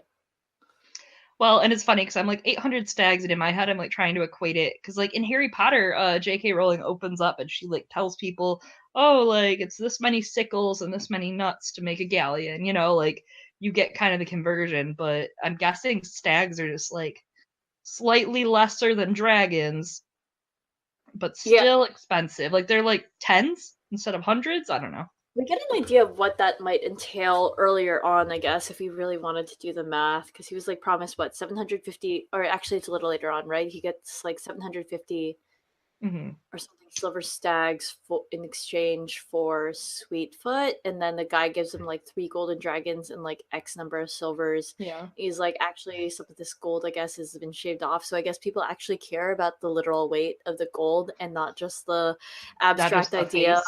Not just the abstract idea of money. Yeah, I guess more gold is worth more then. I mean, because look at the Westerlands and that makes sense. That does make sense. I mean, why don't they just have credit cards, man? They have fucking magic. But like, well, I mean, they do though. Look at the Iron Bank, not credit cards, but I mean, they do loans. So that's true. As we learn, those are bad, and you better pay them off or else. or else they'll follow you through the north with a lot of hats. Oh my god, this is too real. Stop. My loads. Okay. Sir Arlen, he thinks about how Sir Arlen had not ridden a tilt since he had been unhorsed by the Prince of Dragonstone in a tourney at Storm's End many years before. And Sir Arlen would always used to say, "It is not every man who can boast that he broke 7 lances against the finest knight in the 7 kingdoms. I could never hope to do better. Why should I try?" Yeah, I mean, Sir Arlen was like, I'm here at the peak. I did it. Time to quit. But right, like time to just like enjoy my life, like grow old. Which he did. I mean, like, he made labor. It to either 60 or 50 years, as they say. And how many men could boast of that? How many men could boast of that? I mean, especially when men are just killed at their weddings these days. Yeah. Good thing Sir Arlen was a bachelor to the end. Good for him. Independence hashtag. Dunk totally does have like a feel for Arlen though. Like, yeah, he believed those things about him, but like at the same time he thinks like, okay, I think his age also has a little bit more to do about tourneys because he's old. He's not going to participate in tourneys, but he never dared say anything. Like, he let him have his pride. And it's interesting to think that Dunk notes that, like he thinks, oh well, he might have been lying, but he's so defensive later on when the lords talk about him, that it's interesting that he like at first, even though he thinks the truth, like he's like, hey, wait, no, screw you. Because he's so full of pride, because that's the pride that Arlen has instilled in him. Take pride in your work and your people. Wait, are you talking about the moment when he's in front of Baelor and Maekar? Yeah. And he means it kindly, like when Baelor like says it, but yeah. Okay, we'll come back. Yeah, we'll come back. We'll come back. So Dunk is moving himself, back. He's thinking about Sir Arlen. He's thinking about, his chances fighting, like how he's quick and strong. He's thinking about that, and all of a sudden, he gets back towards his bushes where his horses were, and he bursts out roaring and cursing because he like sees firelight coming through. He's like, "Who the hell's in my area?" And it's Egg. It is Aegon Targaryen, the stable boy, the naked stable boy who's no longer naked. He's cooking a fish. Now he's just referred to as the bald boy. Now he's just the bald boy.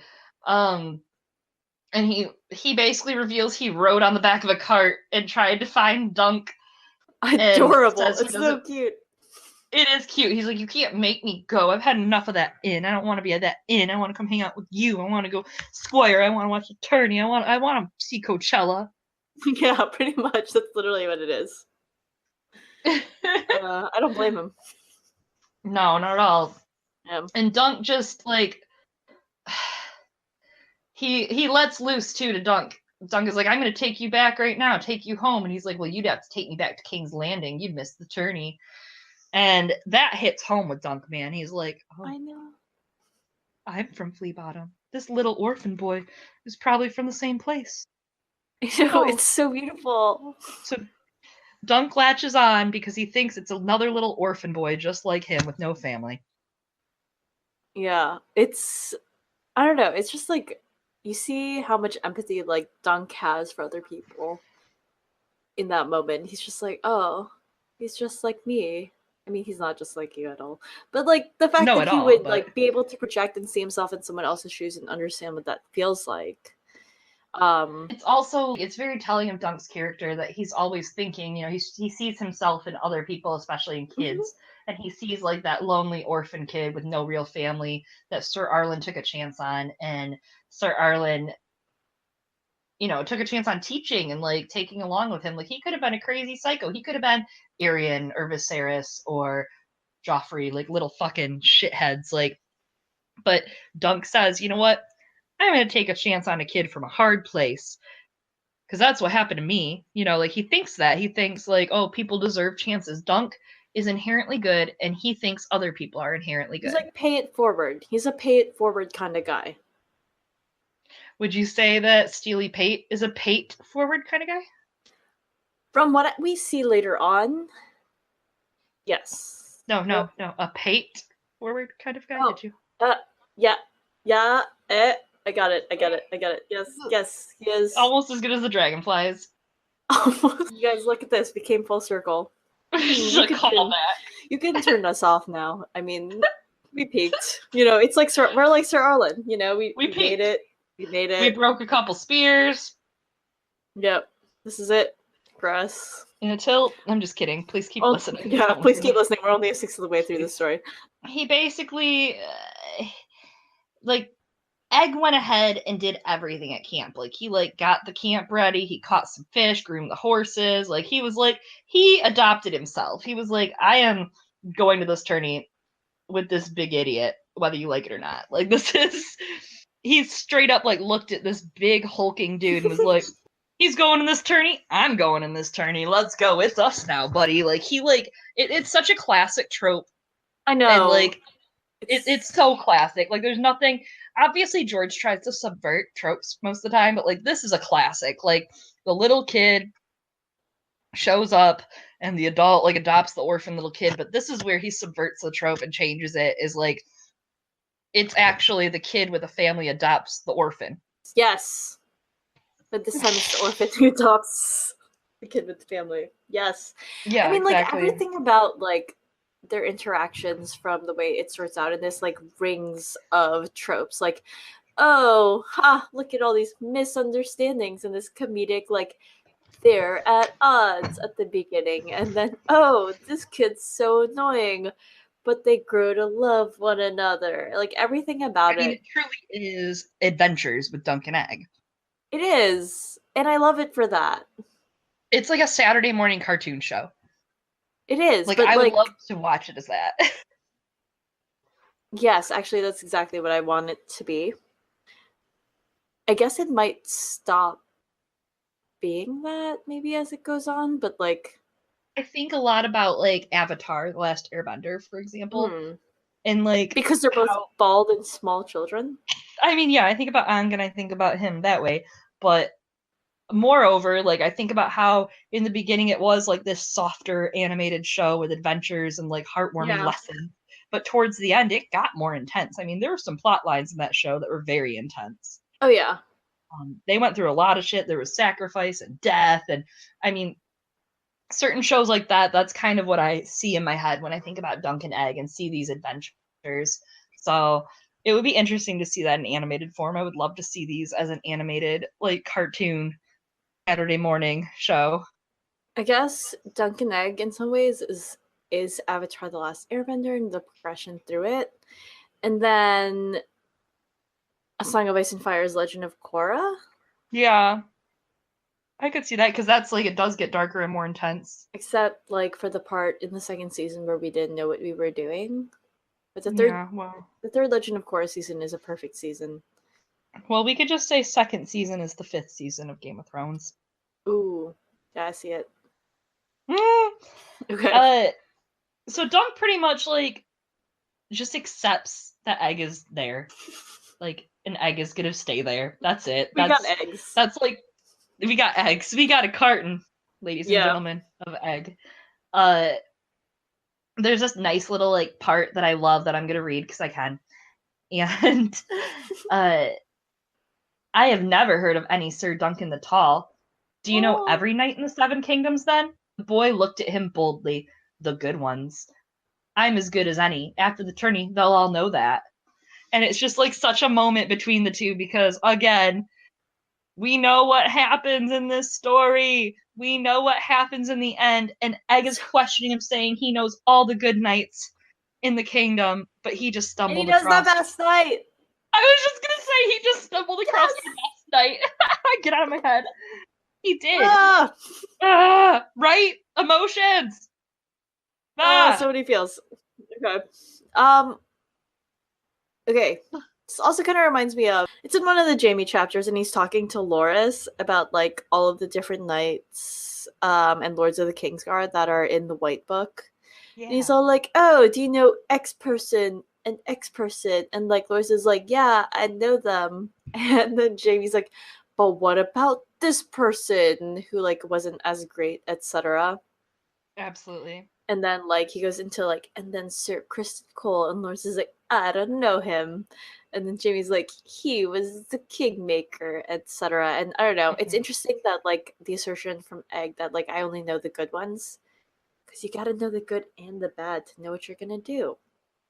Oh, absolutely. And that is like, and especially with the exposition Jamie drops there, like saying to Loras, like, these were all the famous knights of the Kingsguard, but what about these ones? What about these ones? What about this story? Like, he knows all the lore because, I mean, and to put it in the way of thinking about Jamie, like, as a little kid, just like hearing all the stories of every knight and wanting to be a knight and like him idolizing Arthur Dane and just Jamie grew up wanting to be nothing but a knight, you know, to be the knight, like dressed in all white and here to save the day and shining in armor. And it's really sad to kind of compare the two, like of where he becomes and Dunk too. I mean, where Dunk ends up, yeah, me and you are sitting here being all sad, like, oh, he was the truest knight, but in his eyes, that wasn't the truest knight, like lifestyle that he wanted, you know.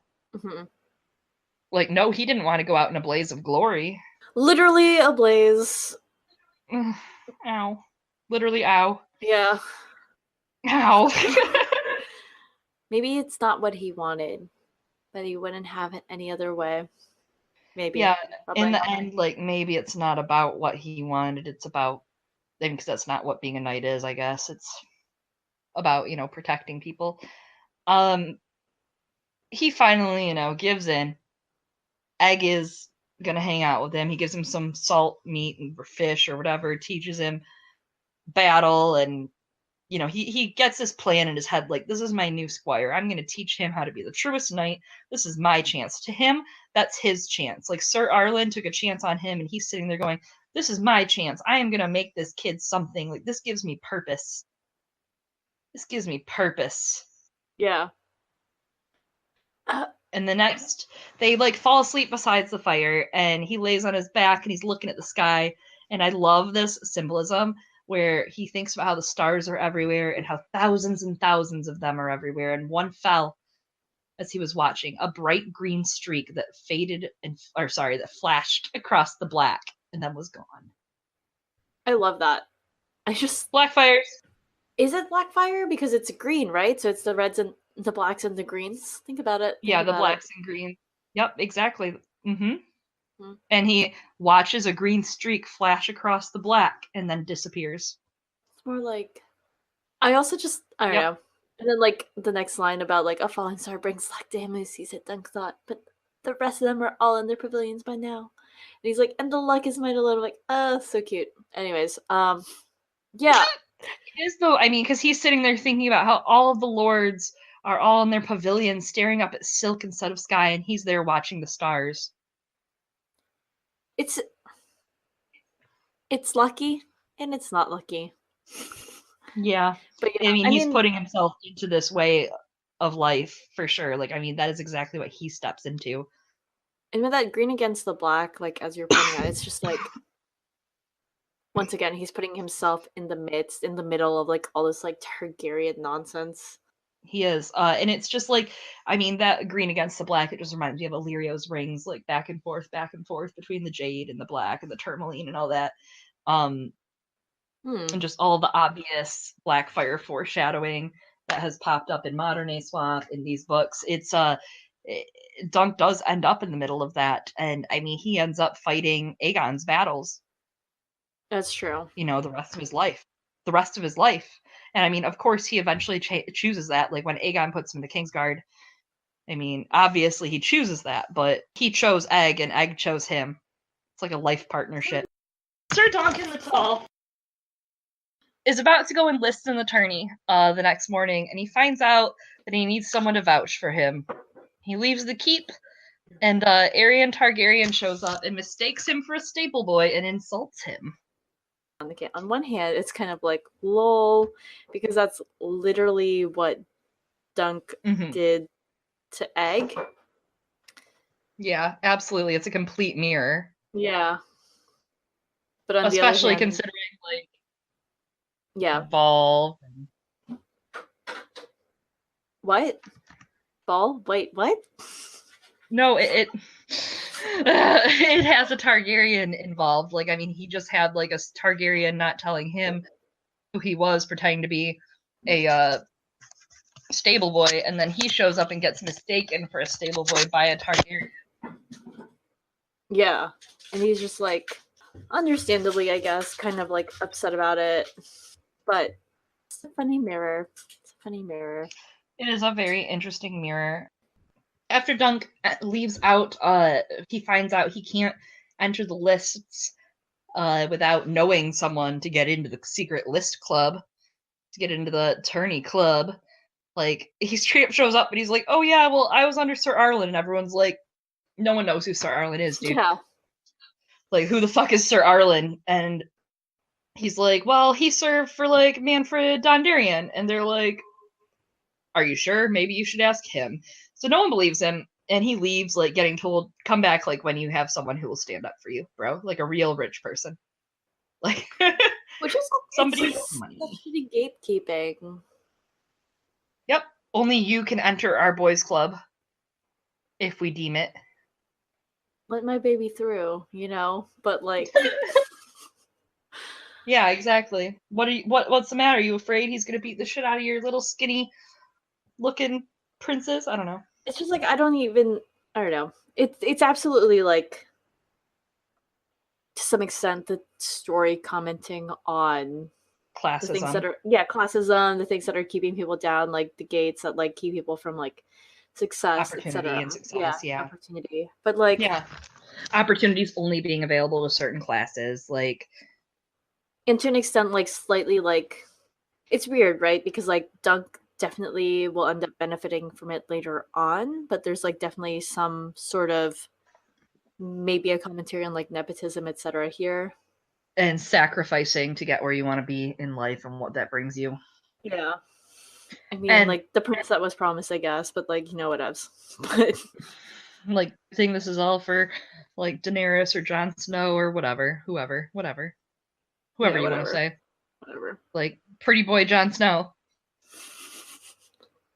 Pretty boy Jon. This is... Callback. So he leaves pretty much a little bummed. He's kind of like, what the hell am I going to do? Well, gonna figure it out. On to the rest of my list. And he goes and he sells his horses.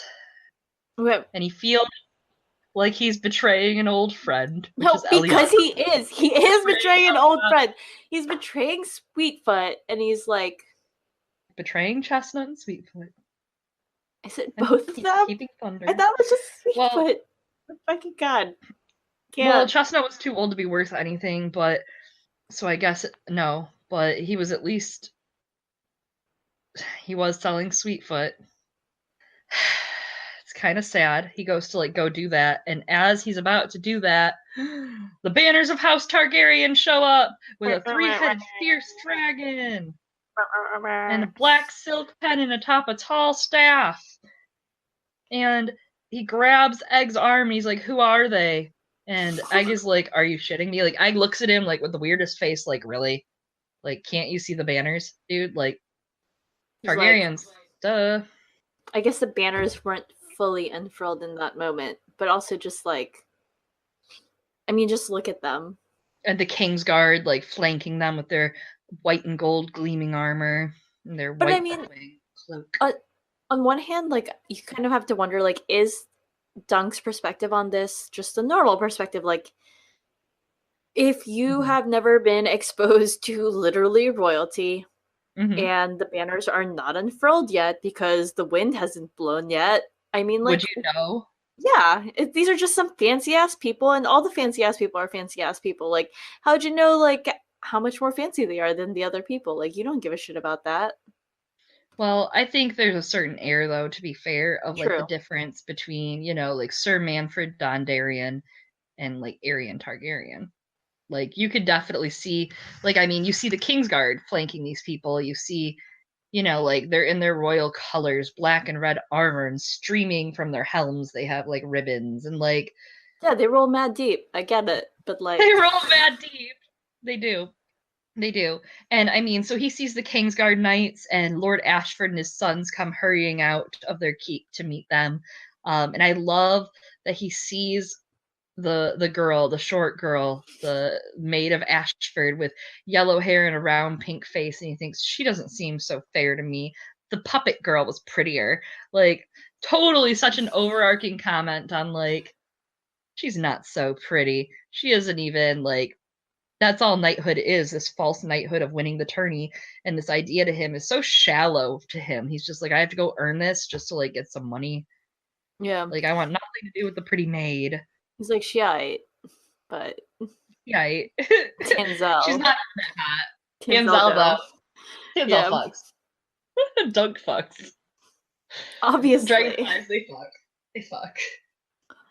Let's go back to our dragonfly metaphor that's not actually in this story. It's just from the time I literally saw dragonflies having sex. Anyway. Aerion mistakes Dunk as a stable boy, as we said, which is hysterical because we just had this happen, like with him and Egg. And I mean, you read everything Aerion's wearing. He's wearing a black cloak bordered in scarlet satin with raiment bright as flame, all reds and yellows and gold, slim and straight as a dirk, only of middling height. He was near Dunk's own age. Curls of silver gold hair framed a face sculpted and imperious. High brow and sharp cheekbones, straight nose, pale, smooth skin without blemish. His eyes were a deep violet color, and he's just like an asshole. Like, all this beautiful description, and he's like straight up just an asshole to Dunk. He's just like, hey, you should take care of my horse, stable boy. And he's like, I'm not a stable boy. And he's like, that sounds exactly like what a stable boy would say. Like, yeah, he's just like, oh, you're too dumb to be a stable boy, and it's like, fuck you, Aerion, just because like you got good skin. Mm-hmm. In like your adolescence, whatevs. Yeah, like not everybody gets nice skin. I'm just touchy about this. Some people have to work for that. Yeah, like Asha Greyjoy. Yeah, Asha's sitting there and she's like, maybe I'll relate to this shitty ass, like, passive aggressive jerk named Christopher Botley, just because we both got acne. God, sorry. I love that you knew exactly. Thank you. Yes. Yeah, like, it's so raw. It's so raw. So raw, so raw. A Swaff tweet through is tweeting the real shit with Feast for Crows right now, and it's really getting to me. I caught up today with Sansa's chapter finally. I had a really crazy week at work, and I'm sitting here itching. I'm like, I'm ready to go do Asha's chapter and catch up. Right now, there's a Cersei chapter, so I'm ready. I'm ready. I'm ready. Yeah. One of my favorite thoughts that Dunk has during any of this is how he thinks about how he has no business speaking to princes, and I'm like, well. Funny you should say that, Duncan the Tall. You have all of the business. You have been speaking to princes longer than you know. Like, so they're like, royalty? I can't talk to royalty. And I'm like, funny story about that. Funny story. You're the Forbes top entrepreneur when it comes to business speaking with princesses. Speak to royalty. Princes. Yeah, like you've had a really solid year of speaking to princes already. Top 30 under 30.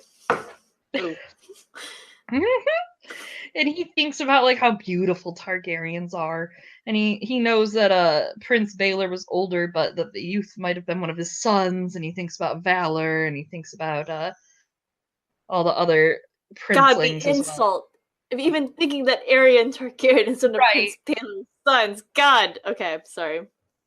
No, absolutely. Like Baelor, no, he could never birth such an awful thing. Like raise some fool like that. God, like Aerion? Yeah, Maekar got so lucky that he had Egg. Yeah, very lucky that he had Egg, who almost ruined the universe. You're right. Yeah, but I mean, like, okay, Maekar, like, you guys can't see. I have hand motions. Maekar here, Baelor here. You know? Yeah. No. Yeah. There's like Maekar is way lower in the hand motion scale than Baelor.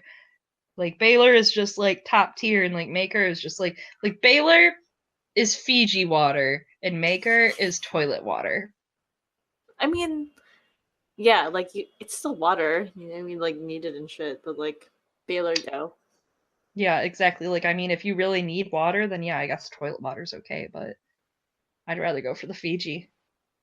Yeah, dude. Anyway, there's an awkward. So that awkward scene's done, and he goes to go back. He finds the master of horse looking for him to sell his palfrey, to sell Sweetfoot, who put the pal and Palfrey. And the guy's like, fuck that horse. My Lord of Ashford doesn't need her. Take her to town. And he like goes to go freaking, take that. He leaves the stable. And he sees the captain of the guard. And he sees the King's Guard in their white armor, their snowy cloaks, and he introduces himself respectfully, mostly out of respect. He gets a well met from Roland Crakehall and Sir Donald of Duskendale, which again, really cool nods because you're looking at like Crakehall. One of the first really big references we get for Crakehall is Walder Frey marrying a Crakehall. Oh yeah. And like Catelyn thinking about, like how the Crakehall line had seemed to be pretty robust as far as birthing while she's thinking about Robb and politically about his joining a fray. And then thinking of Sir Donald of Duskendale, which as we both know, the defiance of Duskendale was such a big point for the Targaryen dynasty right before it fell. Yeah. Yeah, the Duskendale was just like, I mean, it was a So huge it was 79? What? 77? Was that 277? When it occurred? Yeah. I don't know. You know what? Wait, the fall of Duskendale? Or the Defiance in general, wasn't that the 270? Defiance. I have this great thing called the internet, and I'm gonna look it up. 277. Oh yeah. You did it. Cool. Okay, cool. So 277, I mean, that was not far off. You're looking at, like 65 years from now, the Defiance of Duskendale happened. So, I mean, the coolest thing about these books is also putting all this history in order in your head and, like, pushing things, saying, oh, that's funny, because the Defiance of Duskendale in the fall happened 65 years later. Like, you can kind of say, like, oh, interesting, because we're close, but we're not close. I got it. So we get some like exposition on those two Kingsguard, and he thinks about the 7 champions of the Kingsguard. They're the most puissant warriors in all the 7 kingdoms, except for maybe the Crown Prince Baelor Breakspear himself. He asks them, are you entering the list? And it's kind of like this, like you were saying with Jamie earlier, it's like this big moment of he's like, oh wow, the Knights of the Kingsguard, like, ooh, like this is my moment. I'm meeting a Knight of the Kingsguard. These are the headliners at Coachella. This is fucking Solange, right? This is Solange Knowles. This is Solange. It's just really cool for Dunk to meet them when he's all about, like, he thinks that's so cool. He's like, oh man, like, they're real knights. And he's starting to freak out, like, he's starting to be like, what's going to happen? Like, what? A prince is in the tourney? Am I even going to be allowed to ride against him? Could I challenge someone so highborn? Like, I'm from Flea Bottom. Like, this is a mess. This is just bad. Just goes anxiously to sell Sweetfoot. I'm sorry, we'll glaze past it. And he gets 300 silvers, and he wanted 3,000, but they settled at 750 silvers. So he got some silver for her, and he felt like crap about it. Yeah, and if you really wanted to, you could examine it to understand, like, the, I guess, exchange rates between silvers, coppers, and gold in Westerosi currency, but, like, we're not doing that. No, that's so much. I don't even know how our currency works these days. Shit. Like, here's 3 shekel. Can I have a burger? I mean, you shave off a corner of a dollar bill, and then you, like, go back to the man. You're like, sir, this is not a full dollar bill. Give me a few pennies in exchange. That's how it works, right? I mean, technically, you can't sell. You can't use a dollar if it's ripped. That's true. So. I've never had someone not, but yeah, I've definitely used ripped dollar bills because this Money. Is the real world. This is the real world, y'all. We out here and we broke. Yep. He tells Sweetfoot, if I win, I'll come back and buy you again. I promise. Sorry. Eliana can tell everyone what a liar Duncan the Tall is. Eliana, take the floor. I'm sorry. He said that, and I was like, he's gonna fucking come back for Sweetfoot. How could he say that and not come back for her? He loves her, and then he did it. What if, like, maybe he did and we just don't know about it? Maybe it was... Okay, no? That's my, hope for later books. Like, not books, like novellas. These ain't books, I guess. But, like... That horse has probably been sold to someone else by now. Why would you say this? It's probably dead. Why would you say this? The horse is probably dead, Eliana. Why are you Sweetfoot is dead, just like your dreams. I've done nothing wrong. Ever in your life? No, I've done many things. He leaves some extra, to be fair, Dunk leaves some extra money there to buy Sweetfoot some oats and an apple. Okay. So he gave up. Yeah, it's like sad. Yeah. He's like, give her this so she doesn't know that I'm leaving her. It's like, Yeah, that is kind of depressing. You're right. We'll move on. it's so sad. He thinks to himself something really important I do want to touch on that he thinks to himself. He thinks, what's going to happen when this money's gone? Sell Thunder? Mm-hmm. And then he thinks about how that road ends in beggary or outlawry, and then he just thinks that this chance for this tournament will never come again. I must risk all. And that is his moment. That is his Hamilton, I'm not throwing away my shot. It really is, though.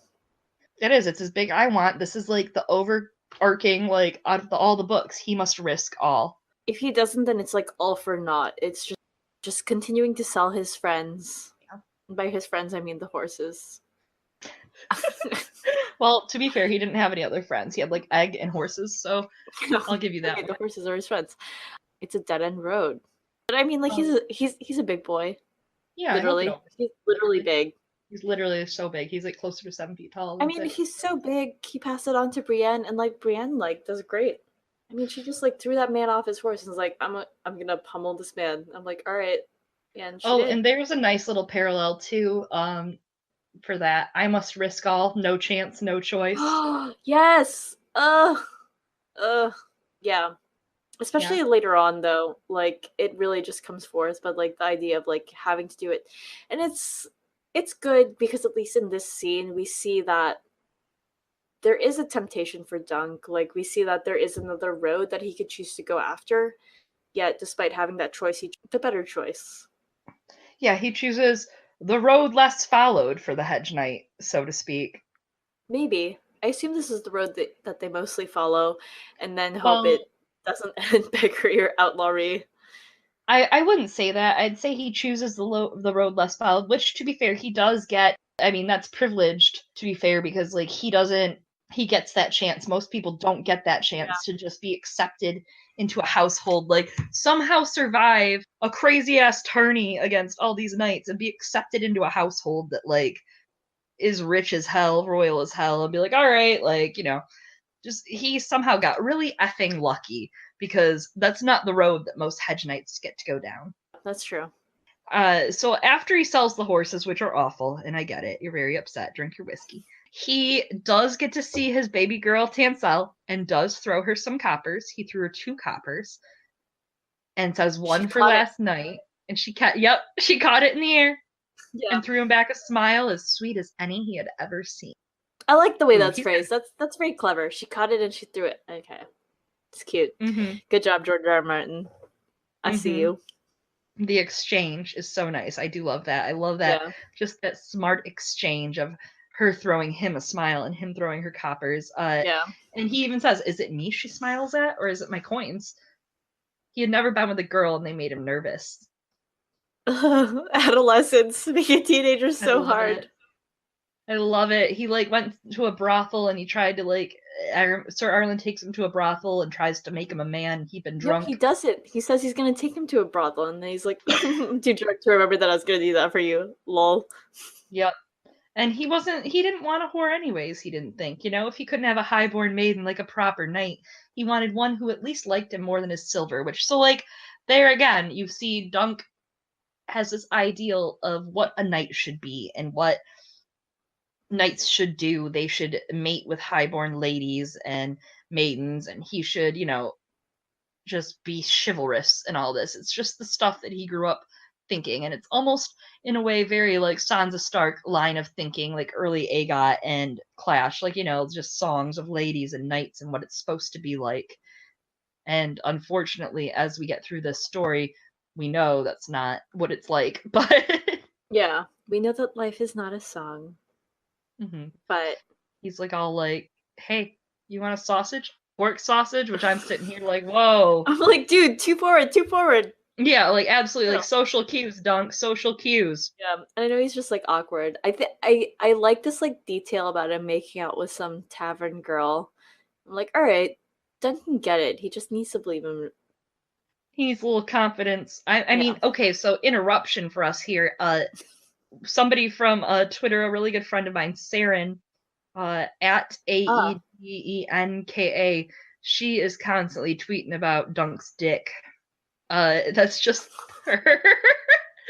And she's constantly just thinking about Dunk fucking. So good for her. She's got those nice thirsty tweets about like Dunk's dick. So good for her. If there's a brand, she has that as a brand. Like that is a brand. Tweeting about Dunk's dick. Brand. Tweeting about Dunk's dick. So good for her because like yeah.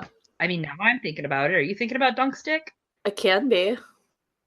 I can't be. I can always think about Dunk's dick. No, I mean, like, okay, it's weird in the Hedge Knight because he's like 16 or 17. Yeah, but I mean, like, old enough to bleed. What? Chloe! What? Okay. I don't know. Old enough to bang Dunk. That's where I was going with that. Anyway, so Dunk kind of goes through Lord Ashford's area. He sees the carpenters whitewashing the waist-high wooden barriers separating the jousters. He's watching the tourney come to life. He's watching everything raised, the canopies that shield the lords and ladies from the sun and rain, and the benches and the chairs erected at the center of the platform for Ashford and the Fair Maid and the visiting princes. He's watching the operations behind putting together Coachella and all the speakers. Yeah, he's watching Coachella being raised. Yep. He's watching people take their turns, setting pole arms spinning, striking splinter shields, practicing at the quintain. He's just seeing it's all coming together. You know, like it's day 0 of Coachella. It's all coming together. That is actually what it is. He's watching the Fossaways battle, and this is where I know you love this. These are your people, so you might want to go through this. Okay, the Fossaways actually are one of my favorite houses, along with the Plums. I think I just like fruit houses. But yeah, so here we like get the a lot of the ideas that the Hedge Knight is playing with around, like, as you can see, like with Dunk, around like what it means to be a true knight, what it means to be like chivalrous, etc. And like you see that in the Fossaways, and you have Stefan Fossaway against Raymond Fossaway, and you're like, damn, Raymond Fossaway like seems like he has no idea what he's doing and he's super young, but like Stefan Fossaway, you're kind of like, dude, chill, like don't be so mean to your cousin. It's all gonna bloom and, dare I say, bear fruit by the end of this. God. I'm sorry. No, sorry. Not sorry. No, I'm sorry. I'm not sorry. No, it's all gonna bear fruit by the end of the story. It is, though. No, it is. It may even bear different colored fruit. May I add? What? Yeah, and I just like that Raymond Fossaway like chases after Dunk, and he's just like so nice. He's a nice boy. I get the Podrick Payne vibes hard. I feel like he is like the most Sir My Lady Podrick Payne. I can see it. I mean, everyone's got like, we all have a little Podrick Payne inside of us, but like he's really. Whoa. He's like 10. I don't know if I'm like in the book. Yeah, he's 10. He's 10. He's 10. That's not. Shout out to Game of Thrones for sexualizing Podrick Payne.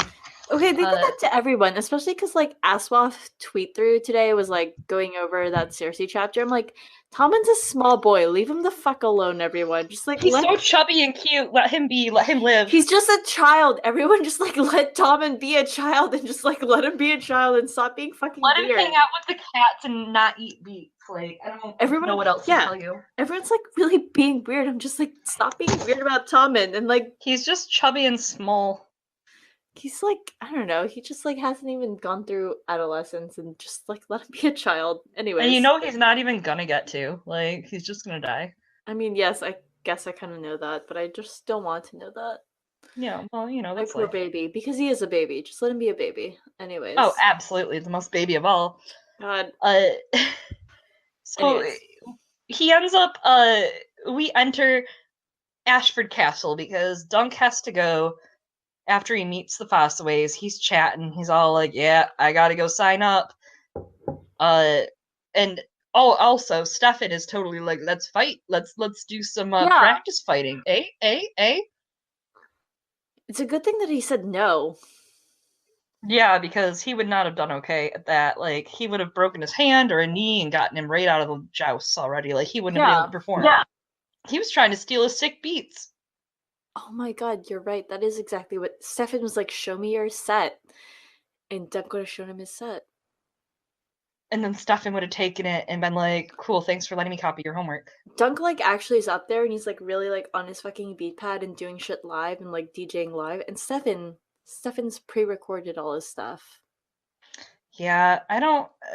I mean, That's how like my AU is going so far. Stefan is such an opportunist too. Is like the other thing. Like, obviously, as we get to the end, we'll know more there about that. But like, you could tell he's just slimy. He is. He's a And then slimy apple. you're, like, faked out because, like, for, like, a minute, you're like, Stefan's alright. And then he ain't. Yeah, pretty much. So he like gets advice from Raymond. Raymond's all like, "Hey, like, don't fight my cousin because he's an asshole." And he's like, "Well, Yeah. thanks. 'Cause I almost fought your cousin." And he kind of like that's where you notice you're like, "Oh, Podrick Payne is nice." I mean, Raymond Fossaway is a nice boy. He is And he nice. goes off. And our next big scene that we really get to is he is back trying to kind of get into the tourney. He still hasn't like gotten into the tourney. He's like, I still haven't signed up, and the tourney is like tomorrow, and no one says they know me. I just need to win once. Like he's just like facing this bridge of getting there, and he just needs someone to vouch for him. He wants to be a hero. He wants to be Simeon Stareyes and noble Serwyn of the Mirror Shield, Prince Aemon the Dragon Knight, Ryan Redwine, like Florian the Fool. He is just like, I am Duncan the Tall. Like I'm Dunk of Fleabottom or Duncan the Tall. Like let me have my moment. Let me have my song that will be sung of me. And he checks back at the site. Egg has taken care of the site, and he has new armor, and he's figuring out what he's gonna do. He's like, all right, I'm gonna go to the castle, and I'm gonna go in there, and I'm gonna make them be okay with me. Like, I am gonna find someone to vouch for me, and I am gonna make them put me on the list. You know? Yeah, it's all that, and then it's just like that. What was it, like Manfred Dondarrion just like Is didn't an even. asshole. He's an asshole. He like didn't remember, and it's just such a rude awakening for Dunk and everyone, I guess, kind of in the story. Hey, to be fair, I know a couple times where a Dondarrion hasn't been very good at remembering things, like his wife or Ooh, betrothed. true. Are you my mother, Thoros? Yeah, I mean, if like the Dondarrions can't even remember who their fucking mother is, like, how can you expect them to remember a knight who like served for them? Uh, And he goes through and he gives him like this nice history of like, Sir Arlen served your lord father, sir. Like, I remember you. Like, he burned the Vulture King out of the Red Mountains. And he's like, I literally don't know him or you. yeah. And my father took 800 knights and 4,000 footmen to the mountains. I can't be expected to remember all of them. And this is where I'm like, you you look at haven't the even difference of died Sir once. Arlen. Yes, I expect it. Okay, sorry. You haven't even died. The other thing is like, look at the contrast of Sir Arlen telling Dunk that every single banner is important to remember, every single Yeah. sigil. Like, remember them. All of this heraldry, you need to know it by heart. It is so important to remember every single person and who they are in their story. And then you meet this High Lord, and he's like, don't fucking know who that guy is. Yeah. He doesn't know. And Dunk, like, doesn't understand. He's like, how could Lord Arlen took, like, injury in your service. Like, how could you not remember a man who took an injury in service to you? Yeah, and that like affected the rest of his life, and he just didn't care. Such It's a like, butt. again, the High Lords, as they play their Game of Thrones, man, like, none of this matters to them, but to the small folk, it's their everything. Like, for a hedge knight that's trying to find a life and trying to forge a path into the world, like, this is everything. Losing a horse is everything. Like, being defeated in the tilts is everything. Like, that is like his whole life lost. Where this man could blink and like lose a tilt and he'd be fine. I guess part of the significance of this scene is that like soon afterwards. Well, right after this Go scene, he back. goes back to the castle to tell the steward, Yeah. like I couldn't find anyone, and that's when he ends up walking in where he shouldn't have, on the royals kind of talking with Lord Ashford and a dozen other men. Okay, so I'm not And skipping here's more forward than that he did. much. No, you're correctly like right there. Yeah, it's such an important scene because by setting up how Sir Manfred Dondarrion deals with it, we get such a contrast with the way that like Baelor Breakspear deals with it. Like they weren't even in war, like their lives weren't necessarily in jeopardy, but he remembers that he broke spears with Sir Arlen of Pennytree. And like not even that, he just doesn't seem annoyed at all to deal with Yeah, where Dunk. Manfred is like annoyed and like get this guy out of here. Baylor Dunk shows up and Baylor like says like no, like let him speak. Why are you here? Like I know who you're talking about. I do remember. Yeah, and he like gives him like one question to prove it, which is like, who is the Grey Lion? He's like, oh Hmm. yes, Sir Daemon Lannister. Well, and so I mean he goes to the Great Hall, and something that I also love is right before this, Egg said, "Do I have to go in the castle?" And Dunk thinks, "Oh, this boy just has never had to deal with royals Oh before. yeah, yeah. What a sweetie." And it's like, no, lol, he just hates his family. He hates his Um, family and he doesn't want them to recognize him because he's busy running yep. away, which comes back at the end of that scene. But yeah, Yep, absolutely, absolutely. And there's little hints, and that's what's so funny is like Dunk is so enveloped in everything around him, he doesn't even realize what's happening right below his nose. He yeah, really like gets himself right into a trap without even knowing it. Poor Dunk. In Ashford, inside the keep, I mean, he just hears.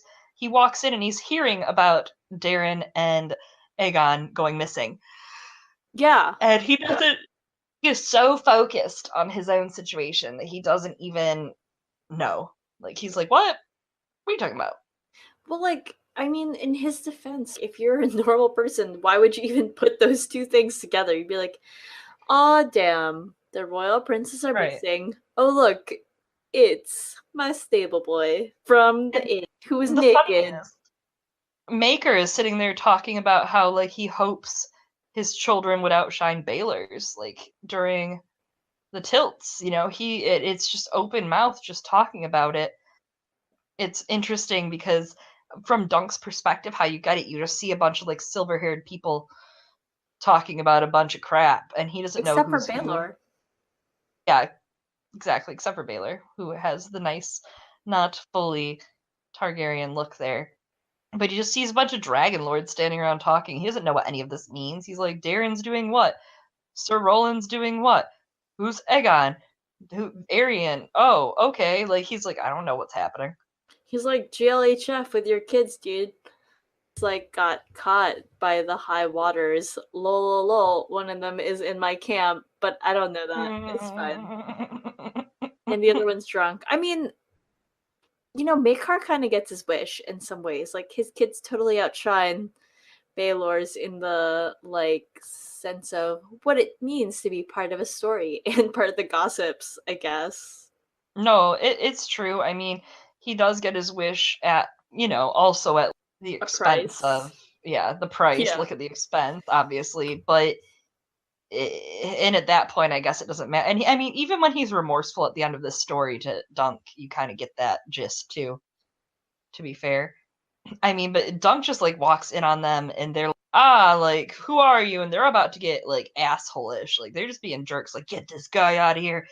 And Yeah. Baylor immediately just like calms it down and is like, hey, chill Chill, out. bruh. Yeah. Like, We had the same chill. thought. Like, it's okay. Yeah, exactly. Because he's like, dude, it's not a big deal. And like, the royals get so like, look at Cersei and what a bitch she can be. Like, she gets so wrapped up in, oh, well, she's listening, so she should die.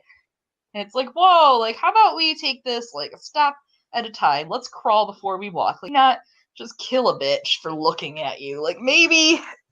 Yeah. Maybe let's hear them. And then it's like, oh, that wasn't so bad. That's great. Come join the list. You're a person. And like it ends and it just like ends so great. He's just like, oh wait, get your own logo. Yeah, that's like literally the only thing is like Baylor's like, okay, well, since you knew who the Gray Lion was, because he asks him, like, okay, well, tell me who it was. And he asks the true name, and for a moment, Dunk is like, oh, I don't remember. And then he's like, Sir Daemon Lannister, the Gray Lion, Lord of Casterly Rock. And Baylor says, congratulations, like, you did it. And the coolest like line from Baylor, I make it a practice to learn all I can of my foes. No. Totally paralleling Sir Arlen like having Dunk learn all of that heraldry too. He's the best. Yeah. I know. Regardless of who his foe is and where they come from, deciding that his foe is worthy of even being learned about. Does that make sense? Mm-hmm. Absolutely. Something out of this that I always found interesting was that Baylor advises Dunk to change his sigil because only trueborn sons may inherit a knight's arms. And I always wonder if that's going to be a nod to something in the future, like to Jon Snow or something. Oh. You know, that only trueborn sons can inherit the arms. Like, maybe because Jon's a bastard in his people's eyes when he, like, does his inverted sigil, you know, for a bastard sigil, possibly. Even something like that. I don't know if it'll come back for that, but I've always wondered if that specific line was put into the story for that reason or for a reason in the future. Because, I mean, that is a rule. That's a rule of knighthood. No, so it's going to come into play. Not just knighthood, just in general, like heraldry. And I think it must, because I haven't seen, so far as I can remember, I haven't really, like, seen it play a role. Like, it might be hinted at to an extent with, like, oh, X person is now long waters instead of waters, or, like, I don't know, variation on name. Yeah. The only other person I can think of having, like, a notable change in heraldry is, like, of course, Stannis, but he's obviously trueborn, so I mean, it must be significant in some way. Maybe Tiwa or Ados looking for that trueborn sons inheriting the arms, you know? And having Jon do, like, an inverted sigil and then him finding out he's a Targ, oh man, and changing it to his freaking Targ sigil. Or the winged wolf. I don't know. I was gonna say the winged wolf, I was thinking that too, yeah. Who knows? My god, twinsies. Alright. Twinsies. Yeah. He's totally accepted. They accept him, they're like, no harm, like, you're in. Absolutely, like, you're totally in for this tourney. Everyone hates you except Baylor. Like, congrats. Okay, but, like, Baylor's the only one that fucking matters. Oh, absolutely. Until, like, you know, he doesn't. He's the best. No, he was the best, yes, but R.I.P. Rip. Spoiler alert, rip. He gets told to that he's, you know, he needs to change his sigil, obviously, as we just discussed. And then he leaves. He goes on to go kind of find eggs sitting around at the puppet show, watching the puppet show. And he's watching, you know, watching the lad watch the show. And they're doing Florian and Jonquil. And the fat Dornish woman is making Florian in his armor made of motley. The tall girl is holding Jonquil's strings. Oh my god. You are no knight, she was saying as the puppet's mouth moved up and down. I know you. You are Florian the fool. I am, my lady, the other puppet answered, kneeling. As great a fool as ever lived, and as great a knight as well. A fool and a knight? Asked Jonquil. I have never heard of such a thing. Which, holy, this is all, like, overarching. Sweet lady, said Florian. All men are fools, and all men are knights where women are concerned. Ain't that the truth? Mm-hmm. Okay, sorry. He stops Tanselle at the end, and he asks her if she could paint him a shield. A sigil. A logo for his A logo, yeah. Yeah. I do want to say that, like, when I was first rereading this, I was like, what is with this play? What is this with this weird-ass play where the dragon gets its head cut off? But anyways, maybe we come back to that. Sorry, my bad. Oh, no, absolutely, that's fine. I mean, it is kind of a weird-ass play, like... It's a weird fucking play. And I mean, eventually we're about to get there in the next few scenes, obviously, but, like, it is kind of like a... Not to be an asshole, but like we were saying earlier, like, Sir Arlen wouldn't have stopped for that. He wouldn't have stopped to save that because it's like, oh, well, freedom of speech and all, but you probably shouldn't have been doing that play when there are a bunch of dragons. Play. There's, like, some weird subtext. Anyways. Yeah. But yeah, so he, like, comes and he's like, make me please this logo. And you can see, like, he's like, the old man liked sunsets, and everything that he mentions in terms of what he wants on his sigil is just a huge callback to, like, the absolute beginning of the short story and where he buried Sir Arlen. I may not be able to bear Sir Arlen's exact arms, but I'm gonna Can bear honor his him. legacy. Yeah. Yes, his legacy. No, that's a really good point. I mean, I know I've been on the Hamilton kick today with references, but they say, what's a legacy? In Hamilton, they literally have a line where legacy, what's a legacy? It's planting seeds in a garden that you never see. Yes, it's also Sir Arlen. It is. It absolutely is. And Dunk takes what he's embodied as like his new home, the elm tree and the grove that he's like living in for this knighthood, for this big like I must win all like moment. He's taken this as his home and he's taking this as his sigil, and it's the sunset that he sees as he lays his weary head down, and it's the elm that he's leaning under to take shelter from this weary world, and it's the shooting star that he saw. Yeah, he's like making his own luck, but like trying to build on. He understands that it's not just his own luck. He's building on something that like someone else has built for him. Yeah, this is what I mean. He's taking what Sir Arlen left him, which there wasn't as much physical things from his mentor leaving him, but it's about the journey and the friends he made on the way. Yes, that's the real treasure, as I've learned. So Dunk embodies Sir Arlen on his sigil. He embodies what being a true knight meant to him, that Sir Arlen had taught him. He wants the field to be the color of sunset and the device to be an elm tree, like the one by the pool, with a brown trunk and green branches, and a shooting star above. And Tanselle nods and says, "Give me the shield. I'll paint it this very night and have it back to you on the morrow." And he says, "I am called Sir Duncan the Tall." And she said, "I'm Tanselle. Tanselle Too Tall, the boys used to call me." "You're not too tall," Dunk blurted out. "You're just right for..." He realized what he had been about to say and blushed furiously. "For," Tanselle said, cocking her head inquisitively, "puppets," he finished lamely. It's so sad and cute, but also I think Doug should have said it. I think he should have said it. Not too tall for me. Yeah, I think he should have done it. He should have gone all in. Because Dunk fucks. I mean, also, I would have been like, "Damn, boy, that's cheesy," but I would have been like, "Respect, you said it." Like, game recognized, game. Yes, oh my god, I actually just dropped that line last night.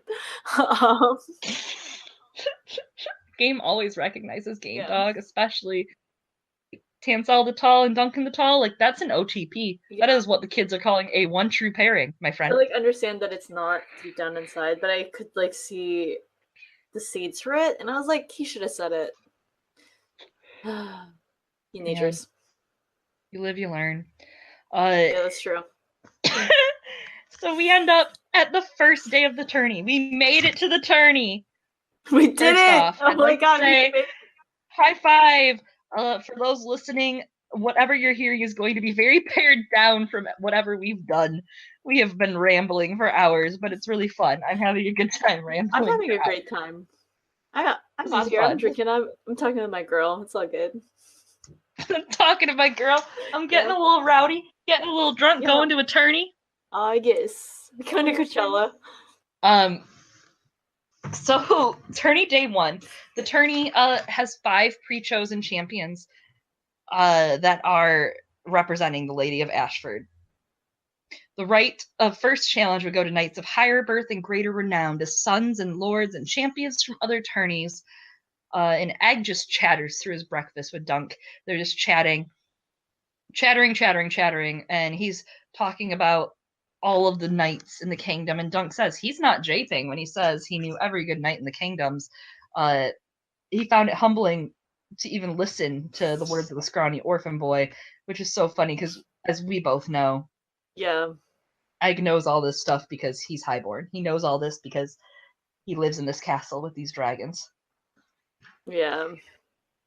As you were talking about earlier, he values, like, regardless where it comes from, where the knowledge is, like, where the knowledge is sources, and, like, understands that he can use it. He respects people. Like, he's not, it doesn't matter if it's highborn or lowborn. I mean, this is knowledge that he can use, and he respects that. And he values research. Absolutely. Good He job, values. Dunk. What a guy. What a guy. What a brave guy. The Yeah. meadow is just like churning. It's full of people. It's totally first day of Coachella. Like everyone's filing in the finest. They're sitting in the sunlight. He recognizes Prince Baylor at Lord Ashford's side. He doesn't. He even remarks to Egg. He says, he doesn't really even look like a Targaryen. And Egg tells him, oh well, he looks like his Dornish princess mother. And you're like, how do you fucking know that? Who knows what the Dornish princess even looks like? No one knows. Egg does. Egg does. He's seen it. Don't know how Egg knows that. I mean, he's just a quaint orphan boy. He's just a bald child. Just a bald, naked, muddy child. Sir Egg, the Bald and the Bold. The Bald and the Bold. Is that a soap opera? Yeah. Oh man. Only about Egg. Only about Egg playing various characters all with himself. I love it. Ugh. Egg and him are just like watching champions raising their pavilions, and he's seeing like Lord Ashford's sons, which he's starting to weigh his odds against all of these warriors and fighters and knights and lords, and he sees Leo Tyrell, which that's actually, he served at Highgarden with Sir Arlen beforehand, a long time ago, and he doesn't even barely remember. I wonder how old he was during that year, but Leo Longthorn, peerless jouster, and he thinks about Lord Leo, the graybeard and the green and gold. And Egg is just like giving his counsel like constantly to him, and he's just like, shut up, I don't need your mouth right now, kid. But I do. But yeah. They go through, there's Humphrey Harding, there's Sir Donald of Duskendale was overthrown by him. Lords Aerion and Royce were overthrown by him. And the very last pavilion is Prince Valor's. And it's of black silk, which that has to be hot as shit to sit in. Yeah, that's actually true. Well, or is yes, no. Yes, no. I mean, Valor is the king's grandson and son to Baylor Breakspear. And he thinks, he's watching all these people and all these lords, and he thinks to himself, like, could I don't know if I could fight a prince, like I could get in trouble for injuring a prince. And I would like to point out the notes that I have written here, because it just says, I have a note written that just says, he thinks he could take Baylor's eldest son, Valor, but worries he would get in trouble for injuring a prince. And then the next line just says, lol. Because we all know what happened. Lol. Lol. Here's a good one. Midnight Toast, Rad and Plaid on Twitter. What a good name.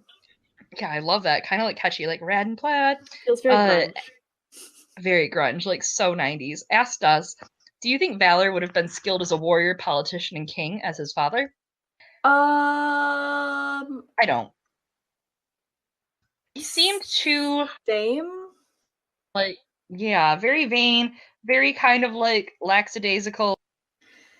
Yeah, I mean, I feel the same. Like, he seems a little more vain. He seems like he seems more haughty than like Baylor, and less like, oh yeah, let's hear what you have to say, rando knight.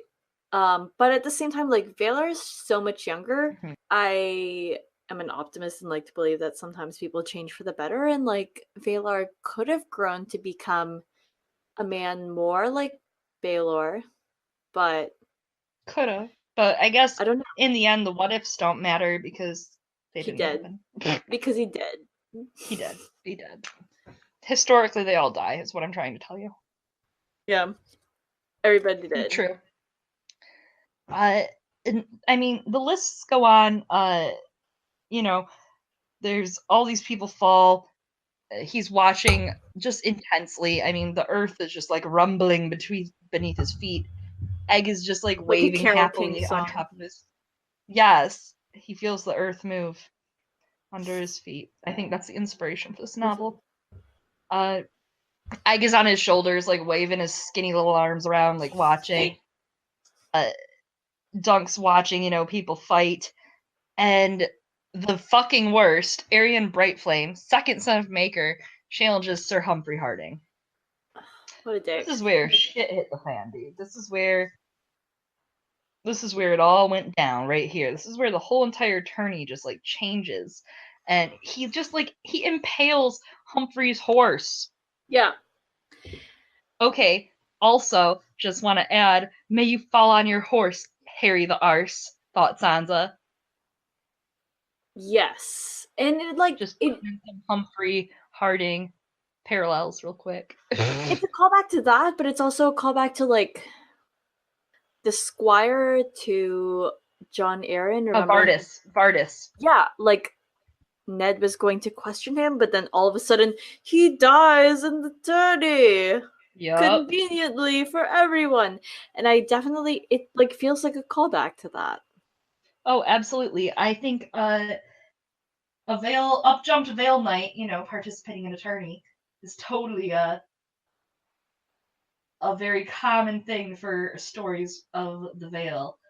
That seems to be a thing. Vardis falling, Humphrey Harding, we know his fate, but right now it's not looking so good. The dying horse breaks Humphrey's leg, and Lord Ashford awards Arion's horse to Humphrey and declares the injured knight the victor. And Egg sits there and he's all bitter and he's like, that was done on purpose. And he's still not revealed, like, obviously, to be Egg, but he's sitting there like, oh, he did that on purpose. Like, it's like, obviously, he knows the way that's going on, but Aerion definitely does it on purpose, and it's definitely an asshole on purpose, and, like, it's pretty shitty. That's pretty shitty, man. Like, you don't just, like, kill someone's horse so that they fall. Like, it's just like you look at Loras playing the trick on Gregor with the horses in heat and, like, using that to his advantage to, fuck Gregor over, and Gregor slashing the horse to death. Like, it's not seen. Like, that's not something that happens at tourneys. It's gross and bad. Like, that's bad etiquette. Bad tourney etiquette. Yeah, and I mean, it's an interesting sort of contrast too, just because like the next time, well, not the next time, actually the first time we see it occurring is from Sir Gregor Clegane, and if Sandor Clegane is descended from Dunk, so is Gregor, and the next time someone does something shitty like that, it's one of Dunk's like descendants. Yeah, that is shitty to think about, honestly. Ugh. It's interesting though, obviously Aerion is like a signature bad guy. Like on Twitter, Emmett Booth asked us, poor Quentin asked us, is Brightflame the single worst Targaryen? And the big answer there is they're all pretty sure they're pretty shitty. Like, all of them are pretty shitty. But Aerion is definitely shitty. Like, he literally goes out like on his horse thinking he looks great, and literally he just like trots past and he goes, come out, little knight. It's time you face the dragon. Like, what a douchebag. Yeah. It's like who says that? No one's wet. Just like go away. But like, you flamboyant looking fuck. Like, you're just a pretty prince and you're mean and you cheat and you're bad. Like, that's where the Joffrey like parallels really hit for me with Aerion, where I'm like, you're just this pretty prince and you have everything handed to you and you're a jerk. You're just a mean person. You're bad. You're mean. Yeah. It's just like also interesting that even his younger brother like hates him so much and thinks he's so mean. Yeah, I know. He's just like kill him. I'm like, just yelling, kill him, kill him, kill him. I know, I'm like, that's an intense thing for an 8 or a 9-year-old to just be yelling. But like, here's Egg yelling exactly that. And I'm like, damn, dude. Yeah. But don't chill. You do you. You keep yelling that. For sure. Yeah. Really, he's just shitty. So to answer poor Quentin's question, he's up there. He's up there as a shitty-ass Targaryen. Brightflame is a shitty Targaryen. Like, they're all shitty, but he's pretty shitty. Yeah, he's not the shitty. I mean, I guess like Maegor is the worst, probably. Maegor is pretty shitty. I mean, like Aegon the Fourth is also shitty. Yeah, he's like pretty shitty too. Especially because, like I'm saying, there's a lot of shitty Targs. Yeah, I just don't think that Aerion is #the worst when it comes to the Targaryens, but he up there. He up there. Like, I would put him in top 15, top 20. God, there's so many. top 5 even, maybe. Top 5, yeah. Like top I mean, 5 the or other top. thing is, this is before we even get Fire and Blood, obviously. Someday we'll have Fire and Blood, and we'll get to know everything about these Targaryens up to layers 2. But Sorry. we'll get this. I mean, I didn't say we were going to get the Winds of Winter. No need to laugh. So Dawn gets invited to drink some wine that night with Raymond Fossaway, which is much happier than thinking about how we're never going to get the books. And yeah, there's food. Yeah, true. That's true. He goes through the 4 champions. There's 4 champions now because obviously Harding can't really participate, and he thinks on how Leo Tyrell, Lionel Baratheon, Tybalt Lannister, and Prince Valor are the 4 champions. Which kind of interesting because like if you take that list and compare it to the 4 of the 5 kings, like you're missing like Greyjoys and you're missing Starks out of that list. But like interesting that those 4 champions are so highlighted. That there's the Tyrells, the Baratheons, the Lannisters, the Targaryens. And of course, like as has been pointed out a couple of times, there's that theory that has arisen from the story called the Ashford theory. Yeah, the Ashford theory, which I think actually has its roots from Nobody Suspects the Butterfly from Ashoff University. Yeah. Yeah, and basically like that the suitors not the suitors, sorry, the champions of the Ashford tourney match up with the suitors from Sansa Stark's storyline. Though I argue, and technically Butterfly argues this too, Butterfly, who also attends Ice and Fire Con, if you're listening, go to Ice and Fire Con. It's so fun. I don't know if she's going again this year or not, but anyways. I'm not sure. I know poor Quentin will be there from Aswaf University, but I don't know if she's going to be there. I was kind of keeping an eye out, and I'm not 100% sure. I'll ask him about it and see soon enough. Yeah, well, she was there last year. Yeah. She was there last year, and yeah, she also has pointed out on Twitter that, like, her point in making that theory, and, like, it's come up other times from others, is not that, like, the last person in the tourney ended up being the one who ends up with the Lady of Ashford, because as we know, that's not actually how it ended up, because the Targaryens died. So that doesn't actually mean that whoever is like the Targaryen or whatever it is from amongst Sansa's suitors ends up being her endgame. It's just like a thing. Anyways, all right, sorry. Go on. No, you're fine. No, I do love the Ashford theory in that too, because I mean, a lot of people use it to come up with crack theories about how Sansa's going to date Aegon. And I think that's stupid because we know that he's a fake and he's not a real Targaryen. And it's canon at this point. Let's just get it out of the way. It's canon. Yeah. We know that Aegon Targaryen's a Blackfire. Anyways. Aegon, which just makes you think of like Fago or Fanta, you know? Ooh, I like Fanta. Anyways, sorry. Wanna Fanta, don't you want? But in the end, I kind of like, and I wouldn't say that I'm like a shipper of it, but I do think that for political reasons, Jansa could be endgame. Yeah. Like endgame. And I mean, as you know, I'm on that. Yeah, it's not like a Jon and Sansa true knight. I don't like that. I don't care about that. I'm a Sansa shipper. We know this. I'm garbage. I'm big trash. Like I'm like the biggest garbage. Trash. Sorry. Yeah, it's fine. I know that I'm trash, and I admit that it's a trash thing. It's just like I'm the same age as Sandor, and I'm like, yo, 13-year-olds are not fucking cute. Yo, right, but it is, you know. Yeah. In the book, I don't think like right now. I mean, I'd like him to go get some like anger management at the Quiet Isles, and then like they can hook up later when she's an adult. There's this Tumblr post, I can't remember who made it, but it's like a text post, and it was like, Sansa, why were you in my bedroom all those years ago in King's Landing? Sandor, IDK. That's amazing. It goes on. It's like better than that. It's way better than anything I've said. I'll have to find it for you. But like that's how I feel. Like I want like that is what I want. I want them to like go on, Sansa to get smart, and like obviously she's gonna suffer some shit because that's life in A Song of Ice and Fire, but like her and him to re-meet up later on in life, you know, and they're not like so damaged. That's what I want for them because they did play important roles for each other, obviously. Anyways, I digress.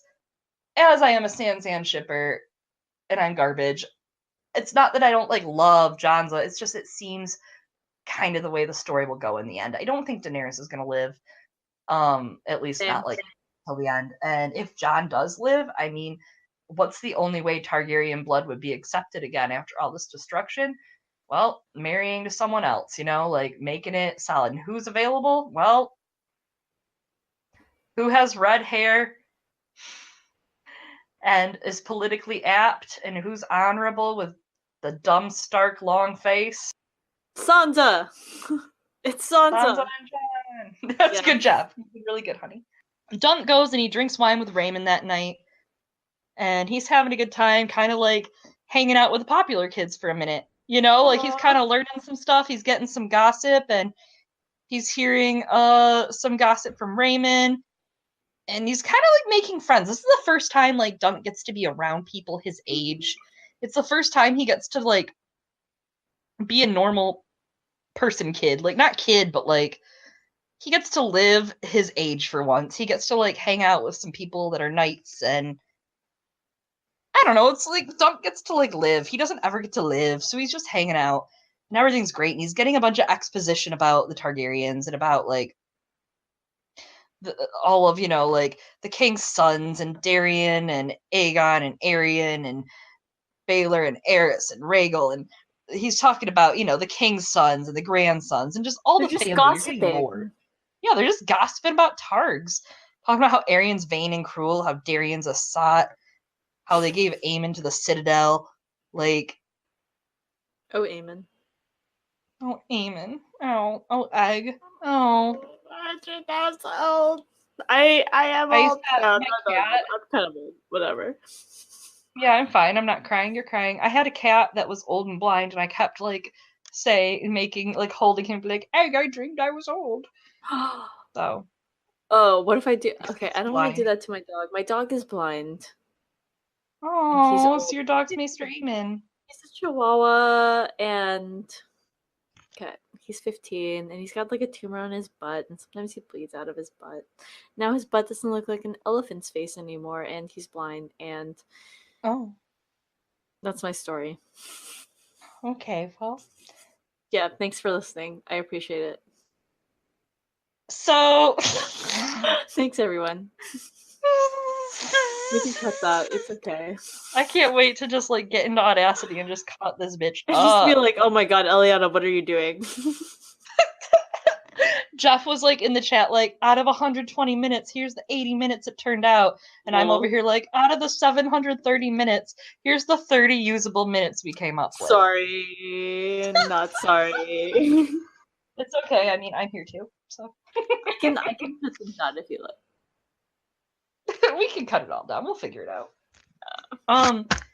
So Dunk is just like bullshitting. They're gossiping. They're just shooting the shit. He's just being a normal dude.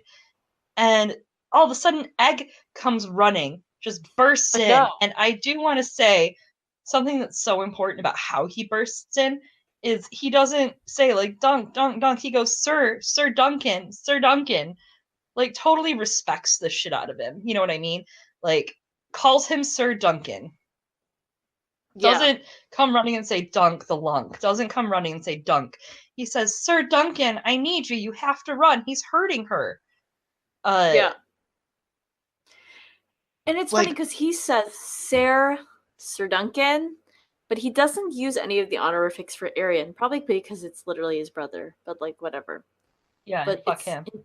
It's interesting, like he respects Duncan enough to be like, I'm gonna use his titles, but like fuck Aerion, he's hurting her. Yeah, exactly. Like he regards Dunk with more humanity than his own brother right this moment, which is awesome.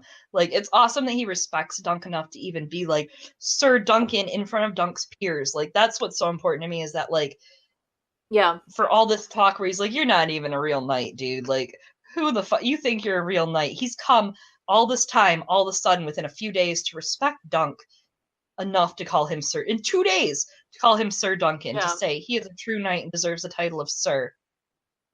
So I think that was kind of big, in my opinion. Yeah, no, that's a great detail. I've actually never noticed that before. And I just thought it was big. It reminds me, again, of like Podrick, like Sir, my lady, Sir, for Riyadh. Which would be a great name for a band, but also... Lady, yeah. Sarah my lady. Sir, my lady. Be my But- butterfly, sugar. Wait, what? Oh wow. Sir, my Wow. lady. Sir, Be my sir, be my my lady. dragonfly. Be my dragonfly, sugar, baby. What are we doing on this cast? But anyway. Oh, this is And great. like they call back to it, like also later on in the story, they're like, Egg, you went to fucking Duncan? But like the fact that he picked Dunk to go to of all the people, like sure he was closest, but also like that shows just how much trust and how much he believes that Dunk is a good person who's going to do the right thing in this moment. Yes, regardless absolutely. of blood.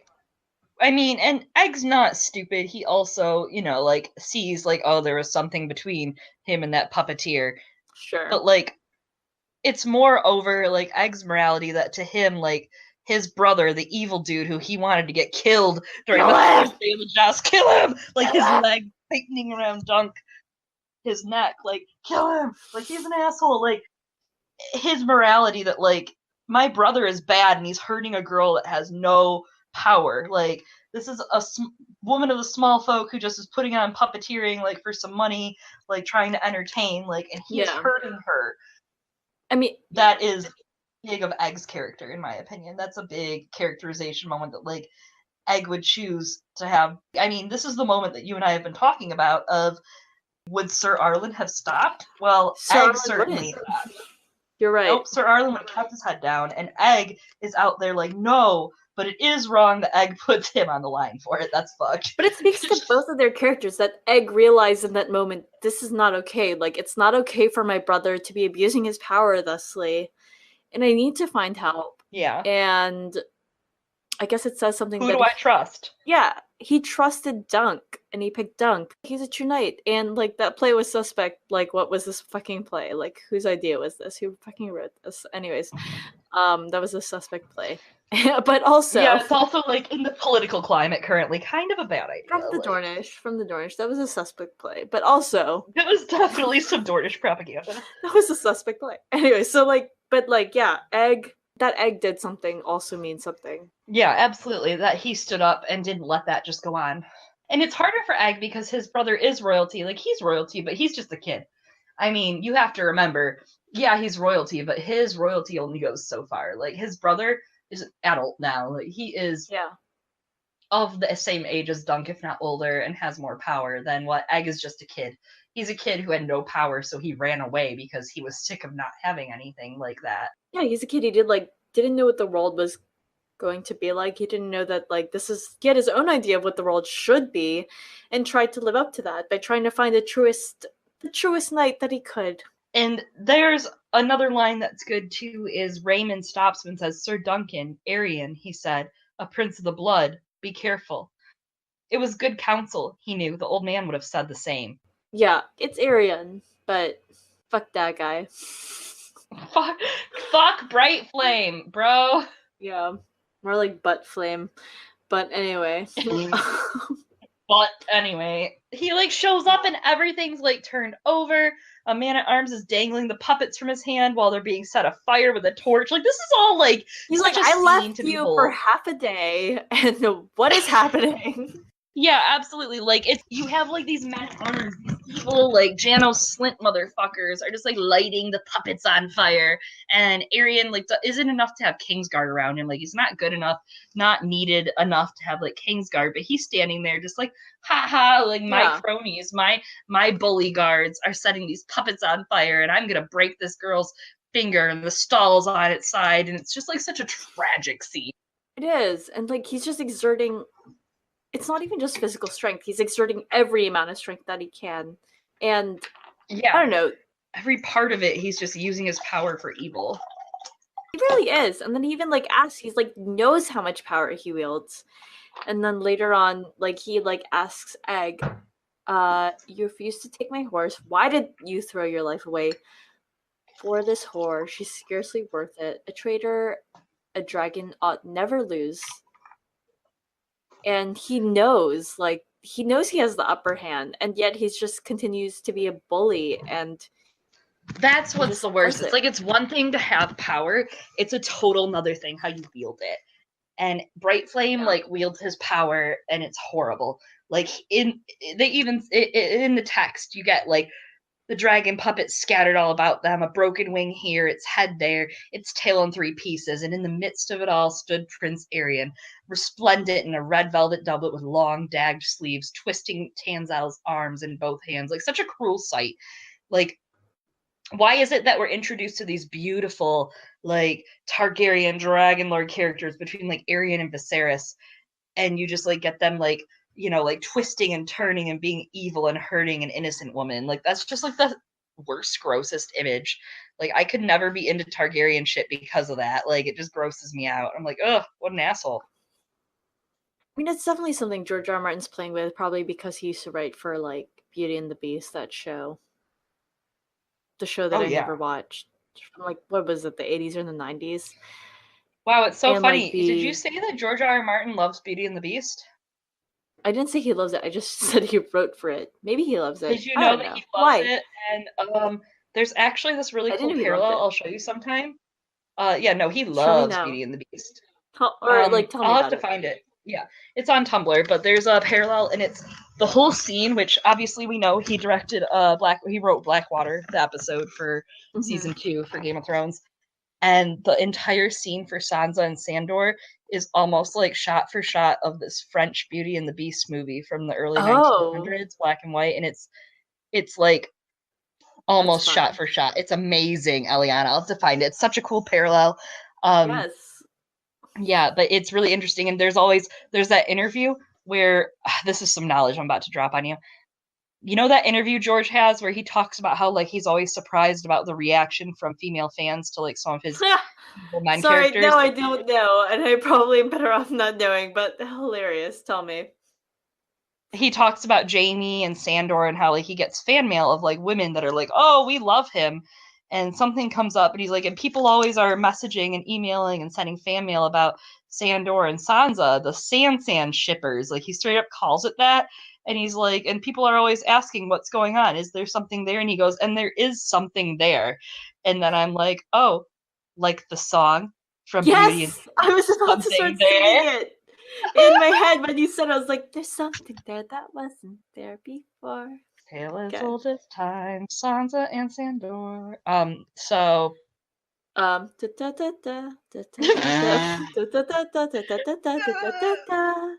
Okay, anyways, so anyways, we're doing really good.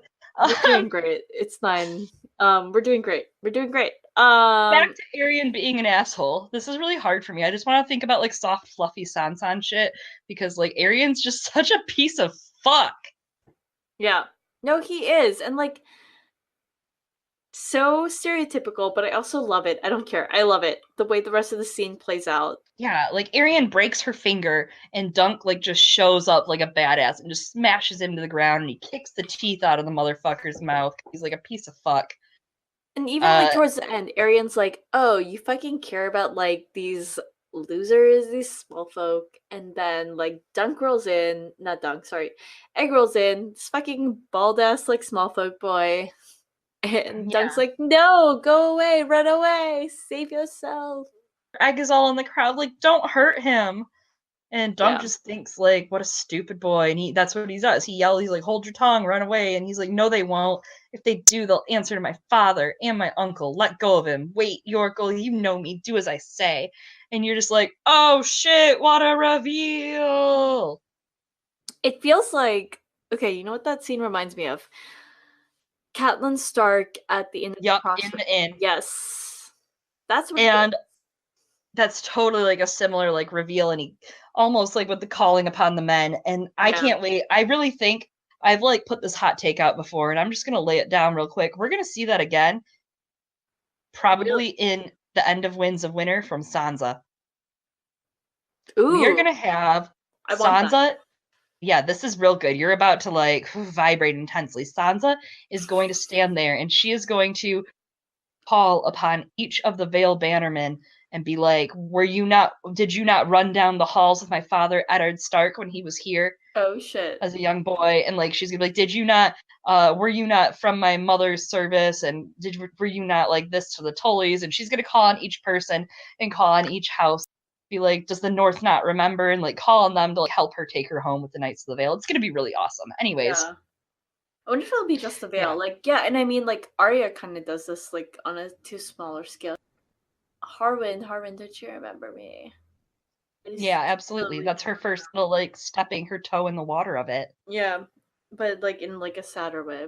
Because, like, so sad. Yeah. It was actually really Mhm. sad. But anyway, I would really want to see that from Sansa. I'm excited. Because it's totally taking her knowledge of heraldry that she has, that we know Yeah. she has been proven. It's taking, like, using her familial bonds, using her political aptness. Like, I would love to see all that come to life. I really would. So I do think we'll get that. I think we're going to get that at the end of the Winds of Winter. I think that's how she's going to call on the Knights of the Vale to take her home to take back her birthright. I think a big part of her plot is, like, Peter has this plan for her to take back her birthright, but it's all going to go awry, and she's going to have to make it her own to take back her birthright. And it's more important that her agency is something she reclaims than something Peter hands her. Yeah. Anyways, back to our Dunk and Egg podcast. So Arion's men grab Dunk, and Egg does the reveal. He's all like, unhand him. And the crowd part, there's just this big reveal of Egg, like, oh, I cut my hair off because I didn't want to be like, you brother, you jerk. And he's like, oh, you little weasel, fuck you. And Dunk is just having this realization that Egg, instead of sitting in the box wrapped in furs and wrapped in, like, vair and Miss Apple-bottom silk, jeans and the boots with the fur. with the fur, with the vair, boots with the vair. Yeah, he went with Dunk to go, like, camp and, like, you know, like, instead of being in the mobile home camp area, he, like, was out, like, under a tree at Coachella. Yeah. He was over with Yeah. the tents, etc. Lord Ashford's soldiers scoop them all up at the puppet show, and he's put into a cell. He is put into a cell in a castle tower. Dunk is now the princess in the tower. Oh my god, he is. What a trope. What a trope. He is. He is, though. Yeah. He's in the tower. I mean, he's the princess in the tower. He's also, like, of course, the trope of, like, oh, he's in the dungeons being questioned, like in that scene in Braveheart where he's in the dungeons. Oh my god. And, like, the woman, I guess, that he's sleeping with, from what I can vaguely remember, I watched Braveheart at a very young, influential age. And she comes down, she's like, oh, just take this poison and kill yourself so you don't have to deal with all the things. He's like, no, I'm gonna be executed. I'm gonna pick that. I'm like, okay, you do you, Bill Gibson. That's exactly what Dunk the Lunk is right now. Yeah. He's Braveheart. He's locked in his castle tower, and he just, like, he hears the jousting, he hears the lists, and that's the sad part. Like, Dunk didn't get to even go in the lists. Like, Yeah. after all that work, he didn't even get to enter the lists. Like, none of it. He's sitting there haunted, thinking about, like, how he feels betrayed by Egg. He feels betrayed by Maker's youngest son, the nephew of Baylor Breakspear. You know, like, how could he have done this to me? I'm just, like, this simple dude, and I just wanted to win a fucking tourney, and he ruined my life. He really did, though. Egg really ruined his life. Egg's okay. a We were talking about Egg. I was talking about Aerion Brightflame. I mean, Egg did too. Oh, no, I mean him too. I mean, But, let's like, be real. Egg totally ruined his life. He was gonna live a simple ass life. Sure, it would have been harder, but Egg ruined his life. Yeah, but he was cute and, like, 8. Like, you can't say no to the small child. I mean, you could. I mean, Egg totally fucked him, and, like, his family calls him out for it. But, like, yeah. Egg finally visits. He apologizes to Dunk, and he says that Baylor wants to see him. I mean, So that's, like, his good. big. That's good. Like, Baylor could be good. We did get a question from Joe Magician on Twitter. Joe Magician 42 asked, "Is Egg to Dunk?" Yeah, Matrick is Egg. It's not Dunk? his name. No, it's not at all. What Jamie is to Brienne is Egg to Dunk. What Jamie is to Brienne, and I'm not sure if that's in terms of, like, catalyst or, like, for better behavior, or, you know, like, what do you think? I think that in a good friendship, both people improve each other mutually. And I don't think it's necessarily that one of them is the Brienne to the other, so much as maybe in some ways both of them are the Brienne to the other. Everyone should just be the Brienne. Without getting your cheek gnawed off. I mean, like, you'd have a badass scar. Yeah, I mean, like, that's what everyone yearns for, isn't it? That's my goal. I don't know if that's your goal, but like it's I mean, mine. not entirely. I have one. I have one. I don't know if like the story behind it is badass or not. Let's talk I about it do though. want to read. I have a passage I want to read. You do you. I do want to read this passage that I think is so important. It's some internal passage that Dunk has while he's in his princess tower. A hedge knight is the truest kind of knight, Dunk, the old man had told him a long, long time ago. Other knights serve the lords who keep them, or from whom they hold their lands, but we serve where we will, for men whose causes that we believe in. Every knight swears to protect the weak and innocent, but we keep the vow best, I think. Queer how strong that memory seemed. Dunk had quite forgotten those words, and perhaps the old man had as well toward the end. Oh, No, I love this. I Do love that you passage so much. okay? Do you think that this holds true for Sir Shadrick? Do you think that Sir Um, Shadrick legitimately believe like we don't know much about Sir Shadrick, right? He seems like he's fucking like in it for himself, but do you think that there's a part of him like maybe that believes that he's like serving the causes he believes in that isn't just money? no. I mean, maybe at one point, but Maybe. now I it's don't know. not. Now he's out there to get Sansa Stark for someone, which it's theorized it could be for Varys or for Cersei or for, he's out there to get money, though. I mean, like, Sansa means money, as we know. Sure. Like, Sansa Stark is just like dollar signs on every dude's dick. Like, Yeah. it's true. She really is though. Yeah. She Like, you knows think it. Sansa She Stark. knows Yeah, it. she knows now. She didn't, at first, she didn't understand, and now she does. She's learning. She's more apt. She's learning the game and how it's played. And, it's something that like Sir Shadrick, no, we don't know enough about him, but he's from the Shady Glen. Okay, that bad shady. I'm just saying, like, this little So mouse is shady. from the Shady Glen. That's Yeah. that's a Yeah. right choice of place for him. Like, come on now. I don't think he is. I mean, he's introduced as a hedge knight, but like I said, I think he's a hedge knight gone rogue, like more robber than hedge knight at this point. So Yeah. I don't know. And a time will tell. TY will tell someday, maybe. Lol. Eventually, maybe someday. Crying. Yeah. I want Right. to Word. die. Yeah. So Dunk gets to go speak with Baylor.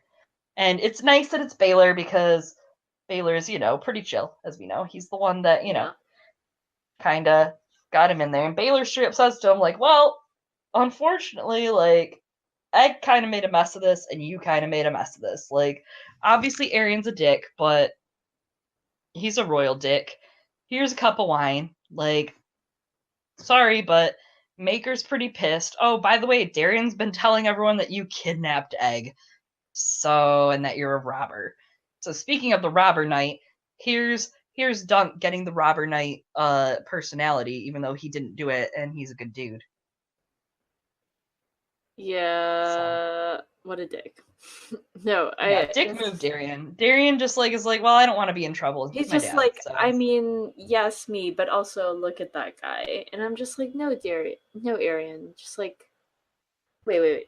also, why do their names all sound the same? Like if I had like I'm 5 sons, would I confused name now. them Ben with different vowels that say Ben? Like I don't know. Would you? no, I I wouldn't. wouldn't. I would give them I wouldn't. distinctively different names. I mean, maybe I'd give them like at most the same like consonant sound at the beginning. Like how some people they're like, oh, my children's names begin with the letter M, and I'm like, all right, that's like all right, It's still but weird. yeah, it's so weird. That's the most I think you should do.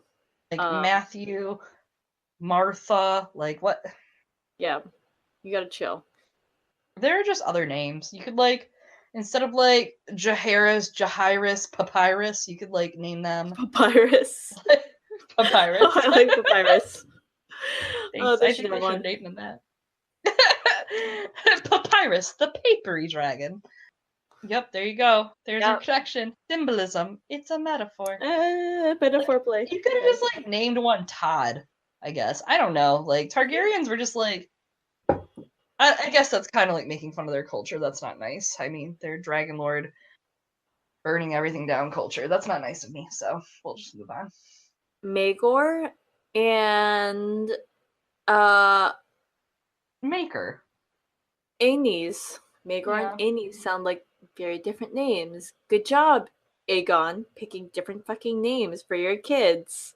Since your name's Aegon. Yeah. And you come from Aegons. Yeah. Maekar and like Baelor. Those are different names. Like and then Aegon, they had like Aegoth. They had another brother also named Rhaegal, and like there's another one. I forgot him. He's like definitely not important. But those are all different names. Because Darren, the one who won the fucking war against the Blackfires, was a smart man who named his children different things. Just saying. Yep, but the right man won the war. No, I agree. Yeah, I mean he died, but like he named his children different things, as one does. I digress. So Baelor shows up and basically says Maker's pissed. He like is believing this narrative that Darren spun. Unfortunately, like kind of is what it is. You're gonna be tried, judged, and punished. You're gonna get a trial.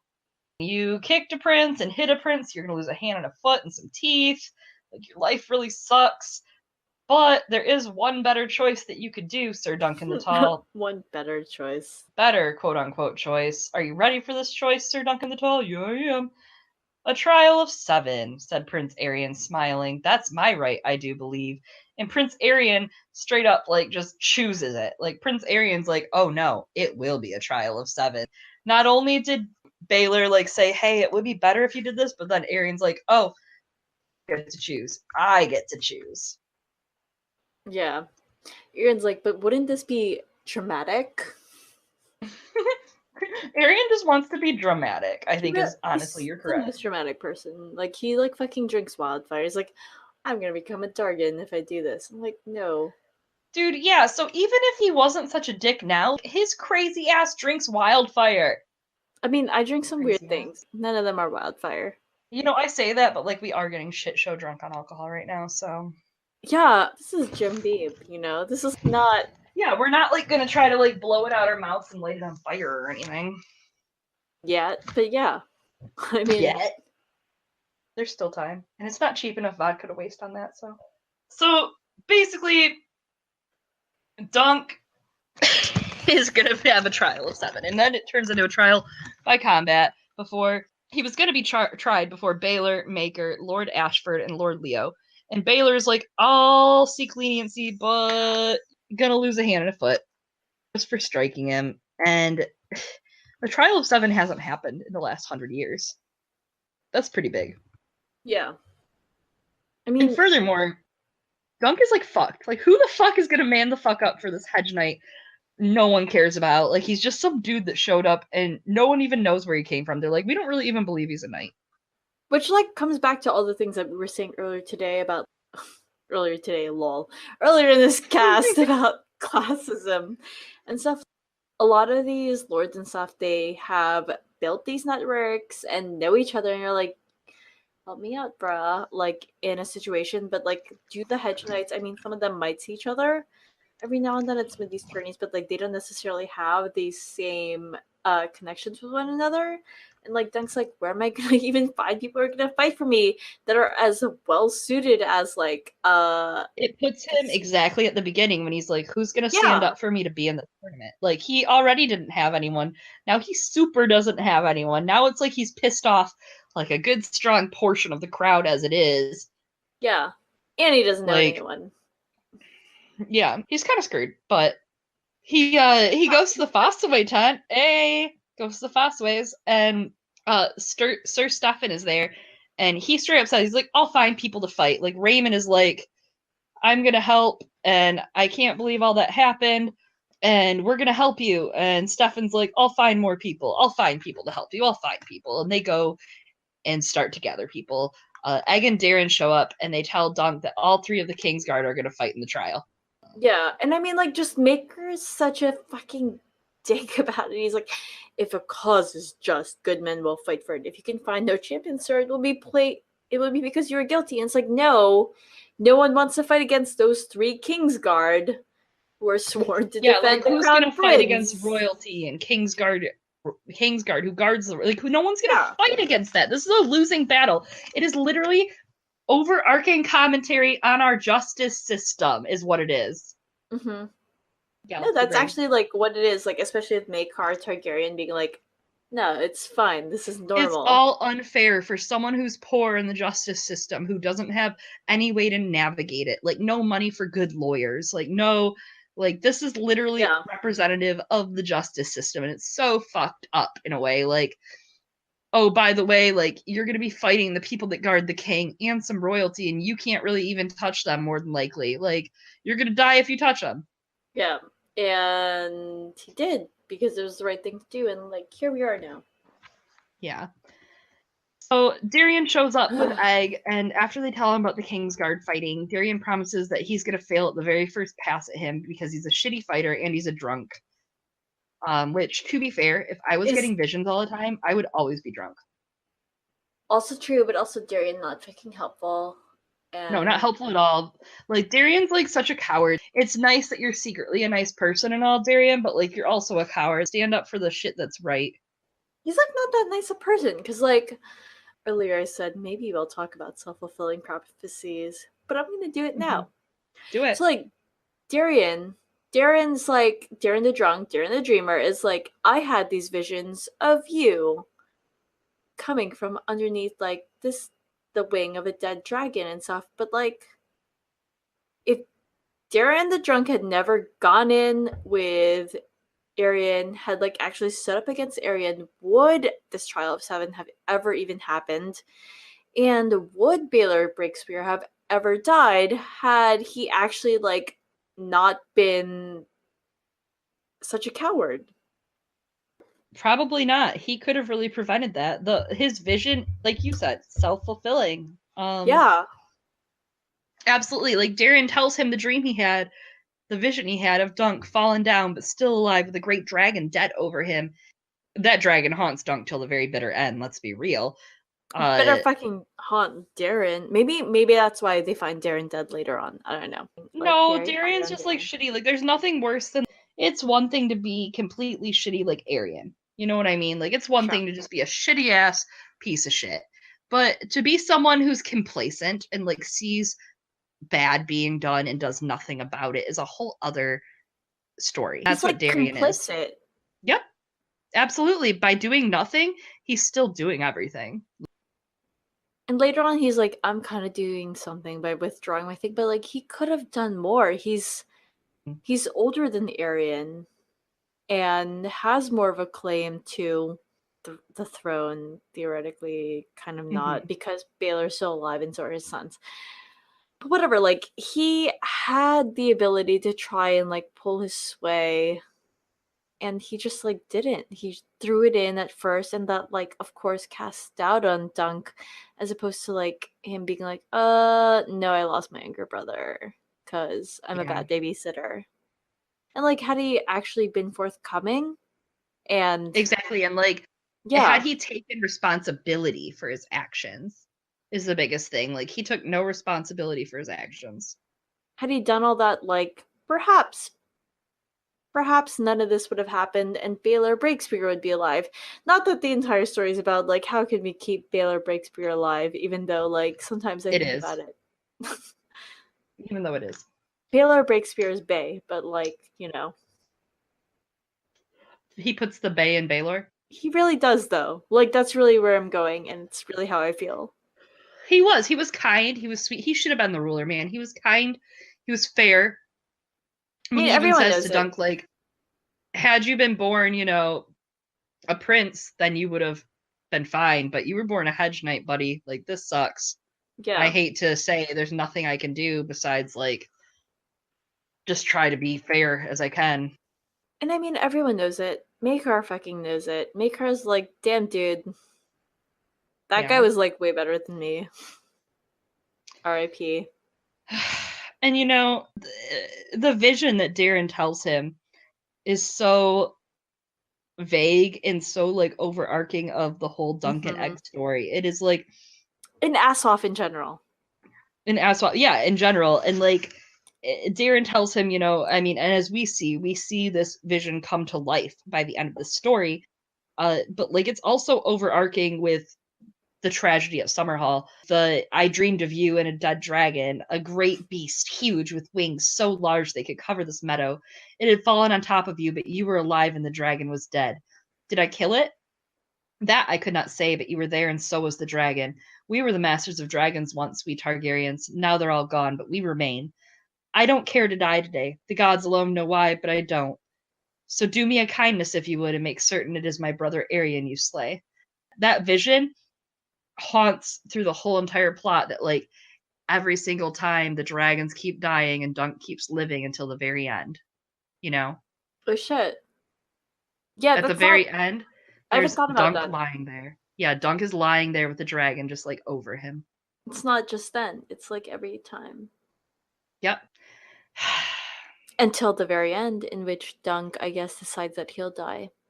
And the dragon lives. Dunk tries to save the dragons. It's very sad. I guess it works. Man, I'm bummed. Why is Duncan Egg so sad? Dunk goes to find the girl from Dorne. He goes to find Tanselle Too Tall, and he does not find Tanselle Too Tall. The cart's gone. They're gone. He shows back up to Steely Pate to see if he can get his shield from him, and Steely Pate gives him the shield that Tanselle finished painting, and he gives it to him pretty much assumedly for free, it seems. Yeah.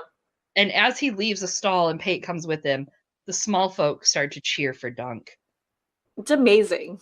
He looks at his shield and looks at the star falling, and he feels almost let down. Like, what sort of sigil is a falling star? Would he fall just as fast? And Sunset heralds night. And he thinks about how he should have stayed with the winged chalice to fly away, you know? And Pate starts to point out to him, this elm is alive. See how green the leaves are? Summer leaves for certain.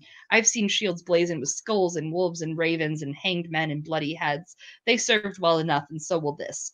You know the old shield rhyme? Oak and iron guard me well, or else I'm dead and doomed to hell. Dunk finished. And that's like such a big, that's it.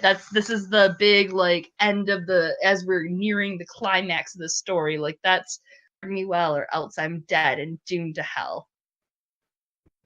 Yeah, and it's that, and it's just like Steely Pate, as at the beginning we see he's a hard businessman. Like he has things that he needs to take care of, and we know that because he has things to take care of, he has things he values, like his own livelihood, etc., and his business. Yeah, like he values his time. He spent time on armor, and I mean, obviously Dunk was going to try to talk him down on price and haggle, and he did go down for Dunk because he realized, you know, he seems like a good dude.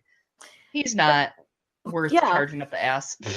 And then he's like, he sees what Dunk stands for, and everyone else also does, and what Dunk does just spreads throughout the entire tourney, and everyone knows that Dunk, he had no chance against the prince, but he saw injustice and he stood up against it, and everyone's like, this guy's... He did, yeah, he stood up against injustice, and it's so important. Like, Steely Pate walks back with him after he gets his shield, and bit by bit, like, each person comes up to him. A woman calls out, good fortune to you, and an old man steps up and takes his hand and says, may the gods give you strength, son. And a begging brother says a blessing on his sword, and a maid kisses his cheek. Every single person comes up to me, and, like, there's, like, the most heart-touching passage. They are for me. Why? Yeah. Asked Pate. What am I to them? And Pate goes, a knight who remembered his vows.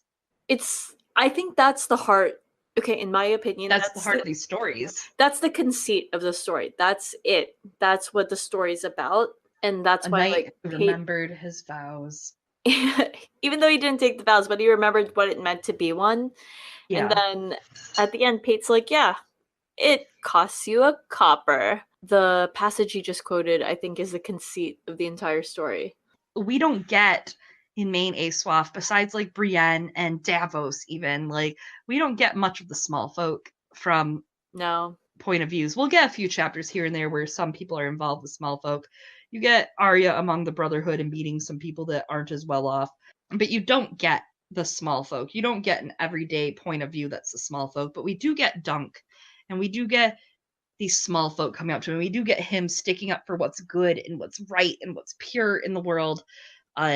And I mean, nothing will bring tears to my eyes like a knight who remembered his vows, because in the end, he was a knight who remembered his vows, even to the very bitter end, even to those flames licking up the walls of Summerhall, even to him carrying every single person that he could carry out of that place. He was a knight who remembered his vows, man.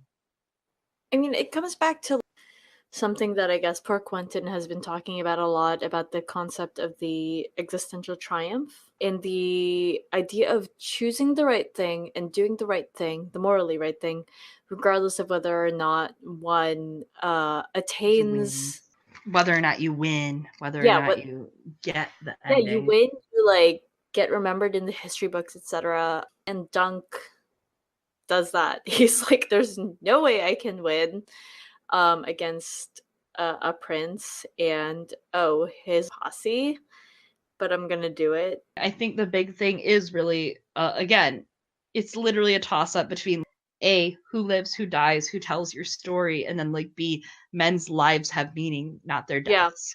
The And existential triumph, completely, that's what it is. It's how Dunk lives his life is just as and more important than how he dies. Although how he dies is pretty big. Like, I mean, that's a big it's death. big. To some extent, maybe Duncan Egg in and of itself is a little more like romantic and like optimistic in its outcome, in that yes, Dunk picks the existential triumph in standing up for Tanselle too tall, regardless of the consequences for himself. But the idea is that the story itself still rewards him, in that at some point he becomes Lord Commander of the King's Guard. He stays with Egg. It's the friends we made along the way, and he rises to this high position. I mean, that's a different era than we're in right now with A Song of Ice and Fire. No, yeah, it is. It is, and it's completely different because you look at how the role of the knight and the role of the hedge knight has transcended compared to where we are in the narrative in modern Aeswaf. You look at the broken man. I mean, which the broken man idea existed then, obviously, but yeah, Sandar. But like, I mean, you look at how getting raised up to the Kingsguard for Sandor compared to Dunk getting raised up to the Kingsguard. You know, like it's a very different Kingsguard raise. You look at the Kingsguard in general and the environment that they are in and the cheating and the money and like how they are no true knights, none of them. You know, the only men of the Kingsguard that didn't beat Sansa Stark were Sandor Clegane and Barristan Selmy. Every other dude in the Kingsguard beat the shit out of Sansa with gloved, chainmailed, gloved hands, just beating the crap out of a 12-year-old dude. Yeah. Like, that's messed up. That's not what a true knight is. That is not knights who remembered their vows. Jaime thinks it about every time he had to stand guard outside of Rayla's room.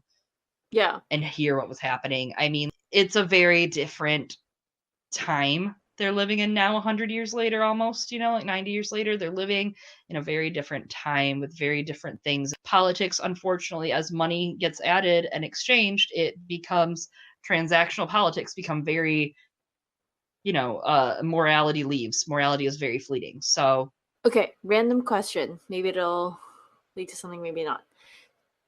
Do you think that the decline in the morality of the Kingsguard has to do with the decline in the morality of the Targaryens and the royal family in general? Or do you think that it's independent of that and it's just a coincidence? I think where we are, like, currently in narrative, I mean, and that's, again, complacency, word of the day.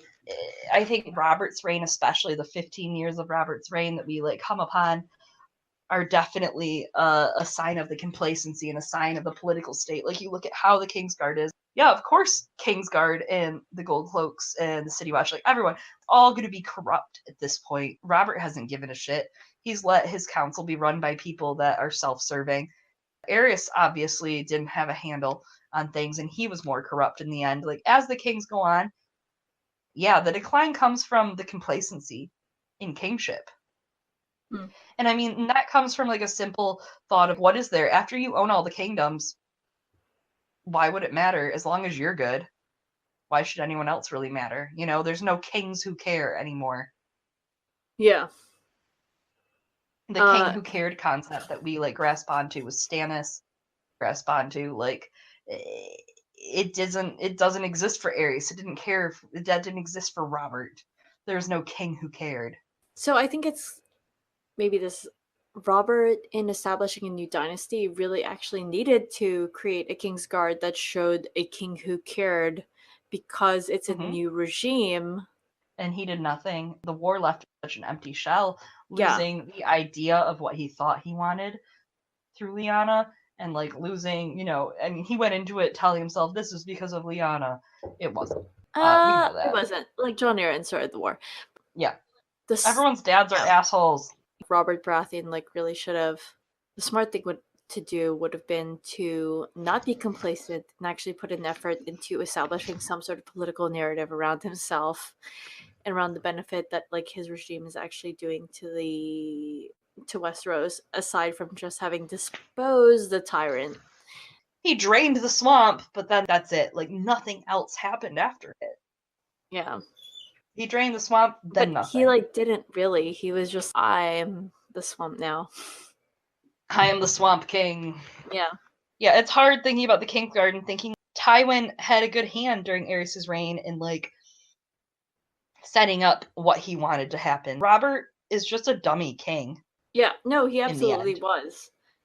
He absolutely was. Ned was fuck no, I don't want that shit. Jon was I don't really want it, but I'd be alright at it.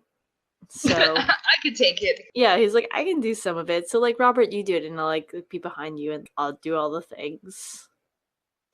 Yeah, that sounds good. I mean, I did kind of want this in the first place, so yeah, and it worked out okay for a bit. Then Robert was blah, blah, blah. And then Jon Arryn was well, it wasn't his fault. It really doesn't help that Cersei was conniving at every corner behind him. I mean, yeah, and I mean Lysa Arryn and Littlefinger. I don't know. Wild card. Man, bitches. It's so crazy to think. Wild card. So Dunk walks back from having the small folk cheer him. The biggest. All of a sudden, that's a pretty big moment to have the small folk give you hope. And he comes back to the tent, and immediately he has 3 people waiting to take his cause up: Sir Robin Riesling, great wine; Sir Humphrey Harding; and Sir Humphrey Beesbury. So he has 2 Humphs, and he has a Riesling. Lionel Baratheon, the Laughing Storm, the least person you would expect, shows up next to take his cause. He's the best. He's the Laughing Storm. He's this big, haughty man, just burly and grinning. He immediately is I cannot thank you for coming, or for Sir Steffan for bringing you. He immediately thinks it's Sir Steffan that did it. And Lionel says, Sir Steffan, it was your squire, Aegon. Oh, I'm sorry, it's the most precious. And it is that Aegon went out there trying to fight to get people to show up for him. That's... It's interesting that we establish the connection so far back between Dunk and Sir Lionel Baratheon, because as we know later on, who knows when, Dunk will actually face against Sir Lionel Baratheon when one of Aegon's children's I'm marrying for love and not for politics, which has an amazing illustration. I don't even know what's going to happen. Okay. Oh, that illustration is so good. I'm going to have to literally pull it out just for this moment. Okay, you should, because it's so good. It's so good. They both look like Dark Souls characters. It's amazing. The armor is what kills me. That stag antlered helm. That's what we're missing out on. The biggest reason I want the rebellion is for the costuming. Yeah. I would kill for. I know we're not going to get a rebellion spinoff ever, but I would kill for it just because the costuming alone and the tourney at Harrenhal alone would be such a magical thing. You know what I mean? Just magical to watch. Yeah, I was pretty stoked one time when I was playing. So he gets a Laughing Storm, and he's like, dude, we have 6 people. If Steffan shows up and he brings one more person, we'll be good. Damn, dude. We'll have 7. Ha! And Steffan shows up, and he pulls the dickest move, dude. He switches sides because he learned he might get a lordship from Maker. And what Raymond an asshole! Such an asshole. Raymond is pissed, though. Raymond is fuck you, fuck you. I am changing my sigil to a green goddamn apple. It's just cool because we get to see the start of a new house branch. Yeah. Dunk was like gonna knight him, but he didn't really have a fucking clue of what to do, story of his life. And he had to go chat up with the Targaryens about this stupid fucking trial. So he's like, and Sir Lionel's like, I'll knight him. Just go, dude, just go. Sir Lionel knights Raymond. Raymond starts his green apple Fossaways. I mean, we get that kind of insight, like, from Stannis chapters. We get the insight from the beginning, you know, from just seeing Stannis's crew in Davos chapters and such, like, and seeing the different Fossaways and the lore we get about them. And this is where it started, right here. Yeah. You also have to acknowledge that Sir Raymond was fertile enough to start his own house. Yeah. As a young dude, like, brave enough, too. I mean, it was a very Gryffindor move. Yeah, it was a Gryffindor move. But it was not a smart idea, for sure, too. I mean, like, I wouldn't, I don't know if I'd felt very, like, kind just breaking from my family to create a new house. Like, right then and there. Like, that's, like, a big move. And he did that for Dunk. Like, Dunk inspired that. Hashtag worth it. No, for sure. Yeah, no, I think in that moment, I guess Raymond just realized, especially with Sir Stefan, he's like, my family doesn't embody anything that I think that they should do. And if they're supporting, like, this motherfucker, I'm gonna start my own shit with, like... Well, imagine if Aegon had the freedom to do that. Hookers. Yeah, that's true. Like, I mean, that's a very good echo of, like, Aegon, like, running away from his family, shaving his head, ending up with Dunk, the robber knight, the hedge knight. And do you think, what if, just throwing this out there, we're all like, yeah, go Raymond, you go girl, you got your shit together.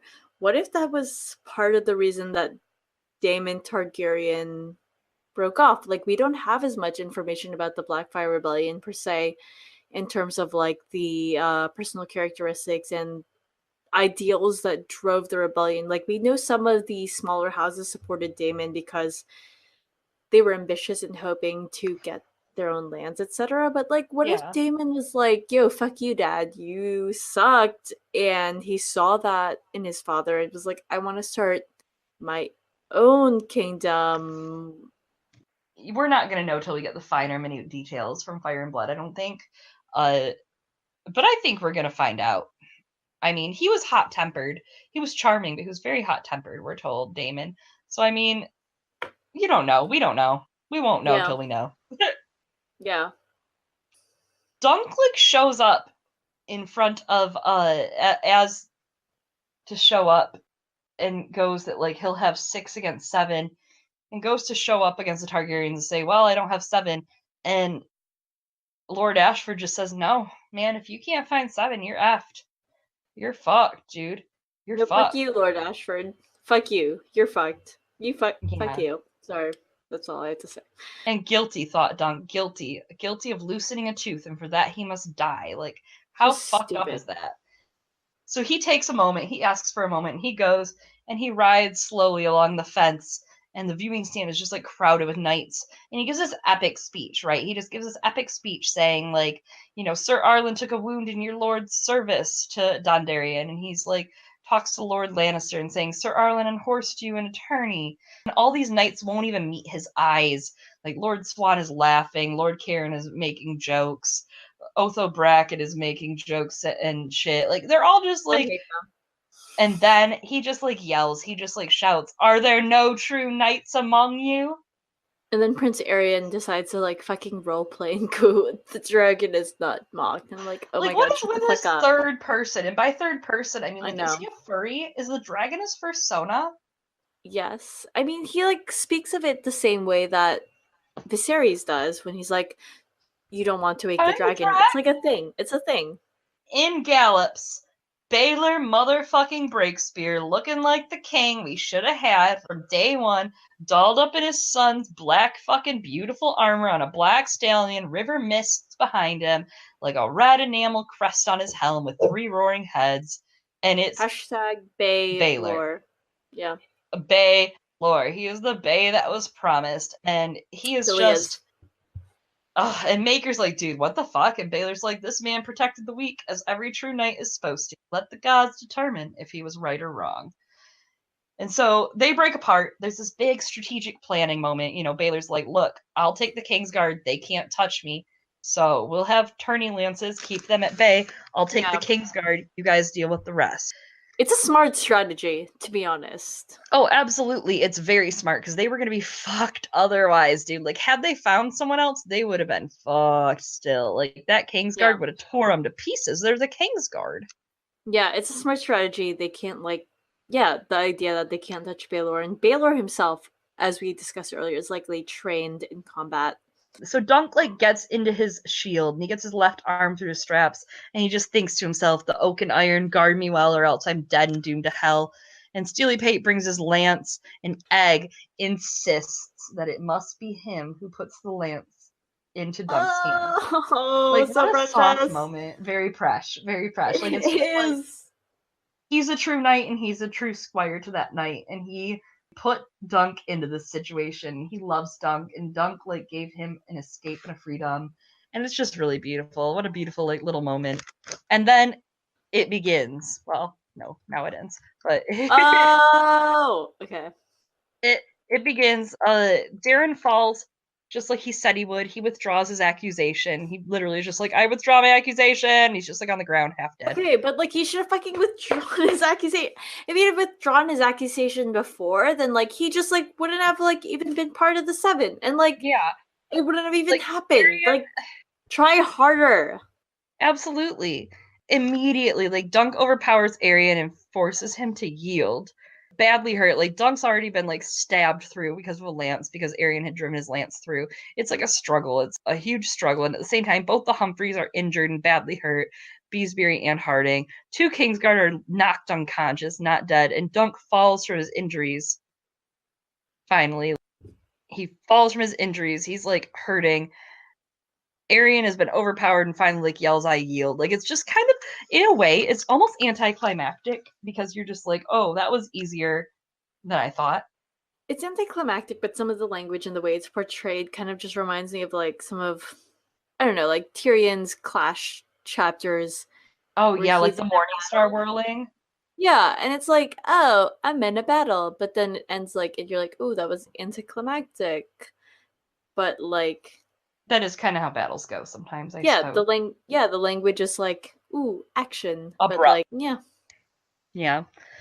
As Dunk surveys all of these moments, around him, he falls down from his injuries and he sees Baylor standing over top of him.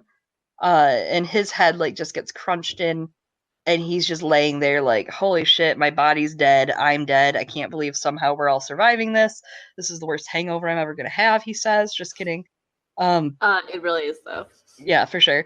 Baylor calls for his maester, for Dunk, and Dunk tells him that he's his man. He tells Baylor, I am your man. I'm your man. And Baylor is all that's so sweet. And then the prince collapses. His head caved in from Maker's mace and dies over top of Dunk. Gross. It's, the crunch, the sickening crunch. Even if you had assumed that Baylor was yo, take care of me first with my brain, no one knows how to do that. No, you can't fix that. I'm sorry, there's no technology right now in A Song of Ice and Fire, whether then nor now, to fix your head getting caved in from a mace. Yeah. The worst is when Dunk's laying on the ground and he's just thinking, I've failed them. I'm no champion. I'm not even a hedge knight. I'm nothing. So you saved the whole house. He saves everything. You made it possible for them to live. All of them, really. Man, I'm real depressed right now. Thanks, Eliana. You're making me sad. I don't think I'm gonna assert that's the alcohol, not me. It might be me. Whatever. It's about both. It's both. A little column A, a little column B. Dunk, and it's so sad because it's the very end moment, which I do love this kind of writing device where everything's better than you expect. You think everyone's fine. Wow, yeah, Humphrey died, but no one cares about Humphrey. Everyone else survived, and then it's oh, except Prince Baylor. Yeah. Ugh. They make it seem and fine. When he's just I need good men, Sir Duncan, the realm. His voice sounded oddly slurred. Perhaps he bit his tongue. Dunk was No. very tired. It was hard to stay awake. Your man, he murmured once more. And just, it's bad. It's so bad. He can't deal with it. You think everything's gonna be fine, and then his brain falls out. And It's so fucked up. maybe, as some people assert, maybe it's about JFK. Okay, Jeff. Brendan B. Fish on the podcast. But maybe. It is. It is very sad, and it is something that George would do as an overarching comparison. I'm not gonna fault Brendan B. Fish, user Brendan B. And George, as we know, is very politically charged. Obviously, I mean, he's built this amazing world with fucking inbred dragon lords and everyone just existing in it. I mean, he came of age during that time. So. Oh, man, it's just afterwards, the regret that Maker exhibits is the remorse he shows about his brother's death is so sad when he visits Dunk. It's just interesting to me that Maker, I don't know, Maker pushes the narrative. He's blames it on Dunk, and it's no, motherfucker, blame it on your sons. Had you raised them better, none of this shit would have happened. But and I'm sorry, you are the one that killed your brother, yeah. You're the one, and he just he gives him that whole lowdown. Some men will say, I meant to kill my brother. The gods know it's a lie, but I'll hear the whispers till the day I die. And it was my mace that dealt the fatal blow. I have no doubt. The only other foes he faced in the melee were 3 Kingsguard, whose vows forbade them to do any more than defend themselves. So it was me. Strange to say, I do not recall the blow that broke his skull. Is that a mercy or a curse? Some of both, I think. Which is interesting to me because as far as brothers killing each other go, we're faced with what? Gregor and Sandor in the current narrative. We're faced at Sandor and Gregor wanting to murder each other. We're faced with, just so much of siblings and kinslaying of, this especially to me reeks of Stannis and Renly. Yeah. Is that a mercy or a curse? It's that, and it's also just it seems like a perversion on an innocent thing. Because my partner and the people that I live with in this house, they're brothers, and they wrestle with one another, right? They wrestle with one another as an innocent thing that brothers do, and they don't mean it in an antagonistic way. It's just something that they do to play with one another. You can see that Maekar feels a lot of guilt about it, because obviously he had to be serious about it because that was what the Trial of Seven called for from him. Well, and to even put it to that, Maker versus Baylor, my sons are better than yours, and shitty, and my sons are good, and just the problem children, and Baylor should have been the king, everyone whispers. Fuck Maker, he's next, and fuck him. It's this big rivalry that we're given, and in the end, it's this sad ending where Maker's people whisper for years that every time a battle's lost or a crop fails, the fools will say Baylor wouldn't have let it happen, but the Hedge Knight killed him. Just this big. This is how Maker wins against his brother, and he doesn't love it. You can see from the rest of the story, Maker admires Baylor. Who fucking doesn't? But he's not even trying to compete against him because he's the fourth son. He knows that he stands no chance towards the Iron Throne. So he's not even really that much competing. He's just oh my god, I just wish my sons would not fucking suck, so that I wouldn't be embarrassing at the family reunions. But yeah, just an awkward family reunion. He's just weird, but that that's not what he's going for. And then you can see the guilt that he feels, and he knows he's going to be whispered about as a kinslayer, because the problem is that the parameters around what constitutes as a kinslayer is super vague.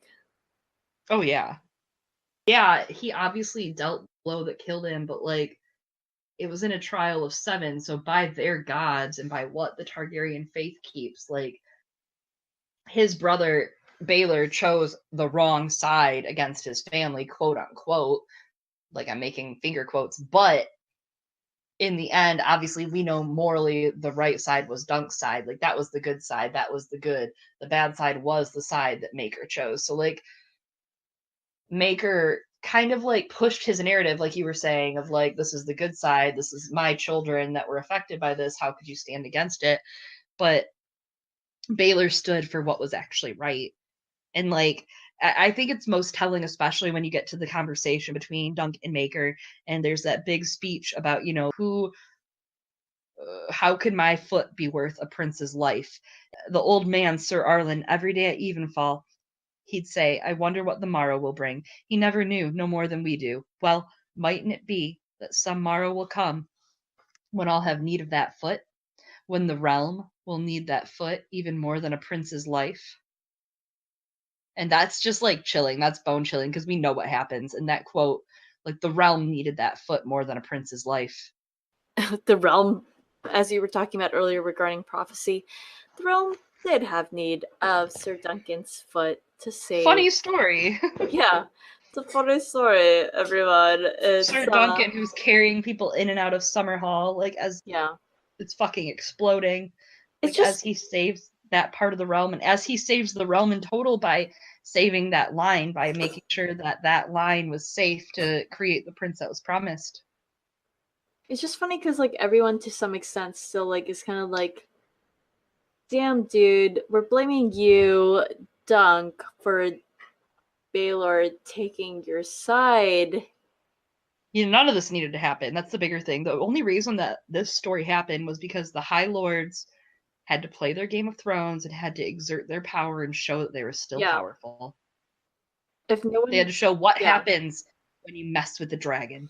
If no one had done that, Baylor would still be alive, and like Maekar could like live his fucking life in peace, and like everything would be chill, and he could just like not have his insecurities, even though he's like, oh, everyone's gonna say like I kinslaid my brother because like kinslaying has super vague parameters because like I don't know. The gods said it was okay, so he chose wrong against our family, so it's fine. I mean, that's literally what he says. Basically, it's horrible. The parameters are vague. Like, everyone says that Bloodraven's a kinslayer for killing, like, his nephews. So, like, I don't know. I don't know where the fucking lines are drawn. I mean, but also, like, when you have 800 nephews. Yeah. So Maker goes on, and after, like, Dunk and him have the deep conversation about the foot being worth the prince's life, he basically tells Dunk he sent Aerion to Lys in hopes it will make him a not piece of shit. Spoiler alert, it doesn't.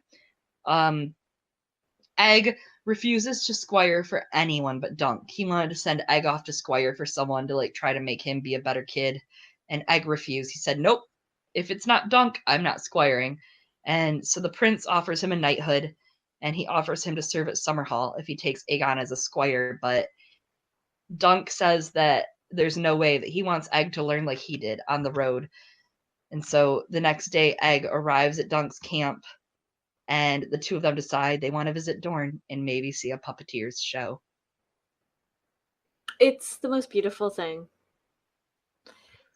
And yeah, it's definitely like a end of the day adventure. Like, wow, we're going on an adventure. It actually is like absolutely, we're going on an adventure, like ending, even though we'd like never find out what they did in the Red Mountains, because like next thing we know, we're like, oh, we're here with Sir Eustace Osgrey, but like whatever. Fuck hey, I know what they did in the Red Mountains. You want to know what Dunk did in the Red Mountains? Tell me. He fucked, dude. So it's not what did Dunk do in the Red Mountains. Yes, thank you for supporting me. I got you. It's who did Dunk do in the Red Mountains? That was the story. And there's that's like the beginning, and what a effing beginning that is. There's like a lot in this beginning, like, and then like Maekar's like, ooh, no, I want him to be raised by like X kind of person. Everyone's like, he's gonna get the best fucking education from Dunk on what it actually means to be a knight. Yeah, I mean, I don't think everybody said that though. No, everyone prejudice against him. He also as a reminder, when we get to the end of the Hedge Knight, he talks about Chestnut and Thunder, and he doesn't talk about fucking Sweetfoot because he never goes back for Sweetfoot. But like, nobody. That's neither here nor there. Are you okay, Eliana? Is it the horse? Is it just like, are you really just like that deeply hurt by Sweetfoot, or? I am deeply hurt by Sweetfoot because he said he was gonna come back for Sweetfoot. Well, and if you look at like the symbolism of Sweetfoot's name, like a horse of summer, I guess. And now he needs to have these these other horses that are more accustomed for the other seasons, like Chestnut's roasting on open fire in the winter / during Christmas time that doesn't exist in Westeros, and Thunder, like the storms that occur in the springtime and fall. I'm really just making shit up right now. No, this is good. This is top tier analysis of the horses in Drunken Egg. What a drunken egg. This is good. This is good stuff.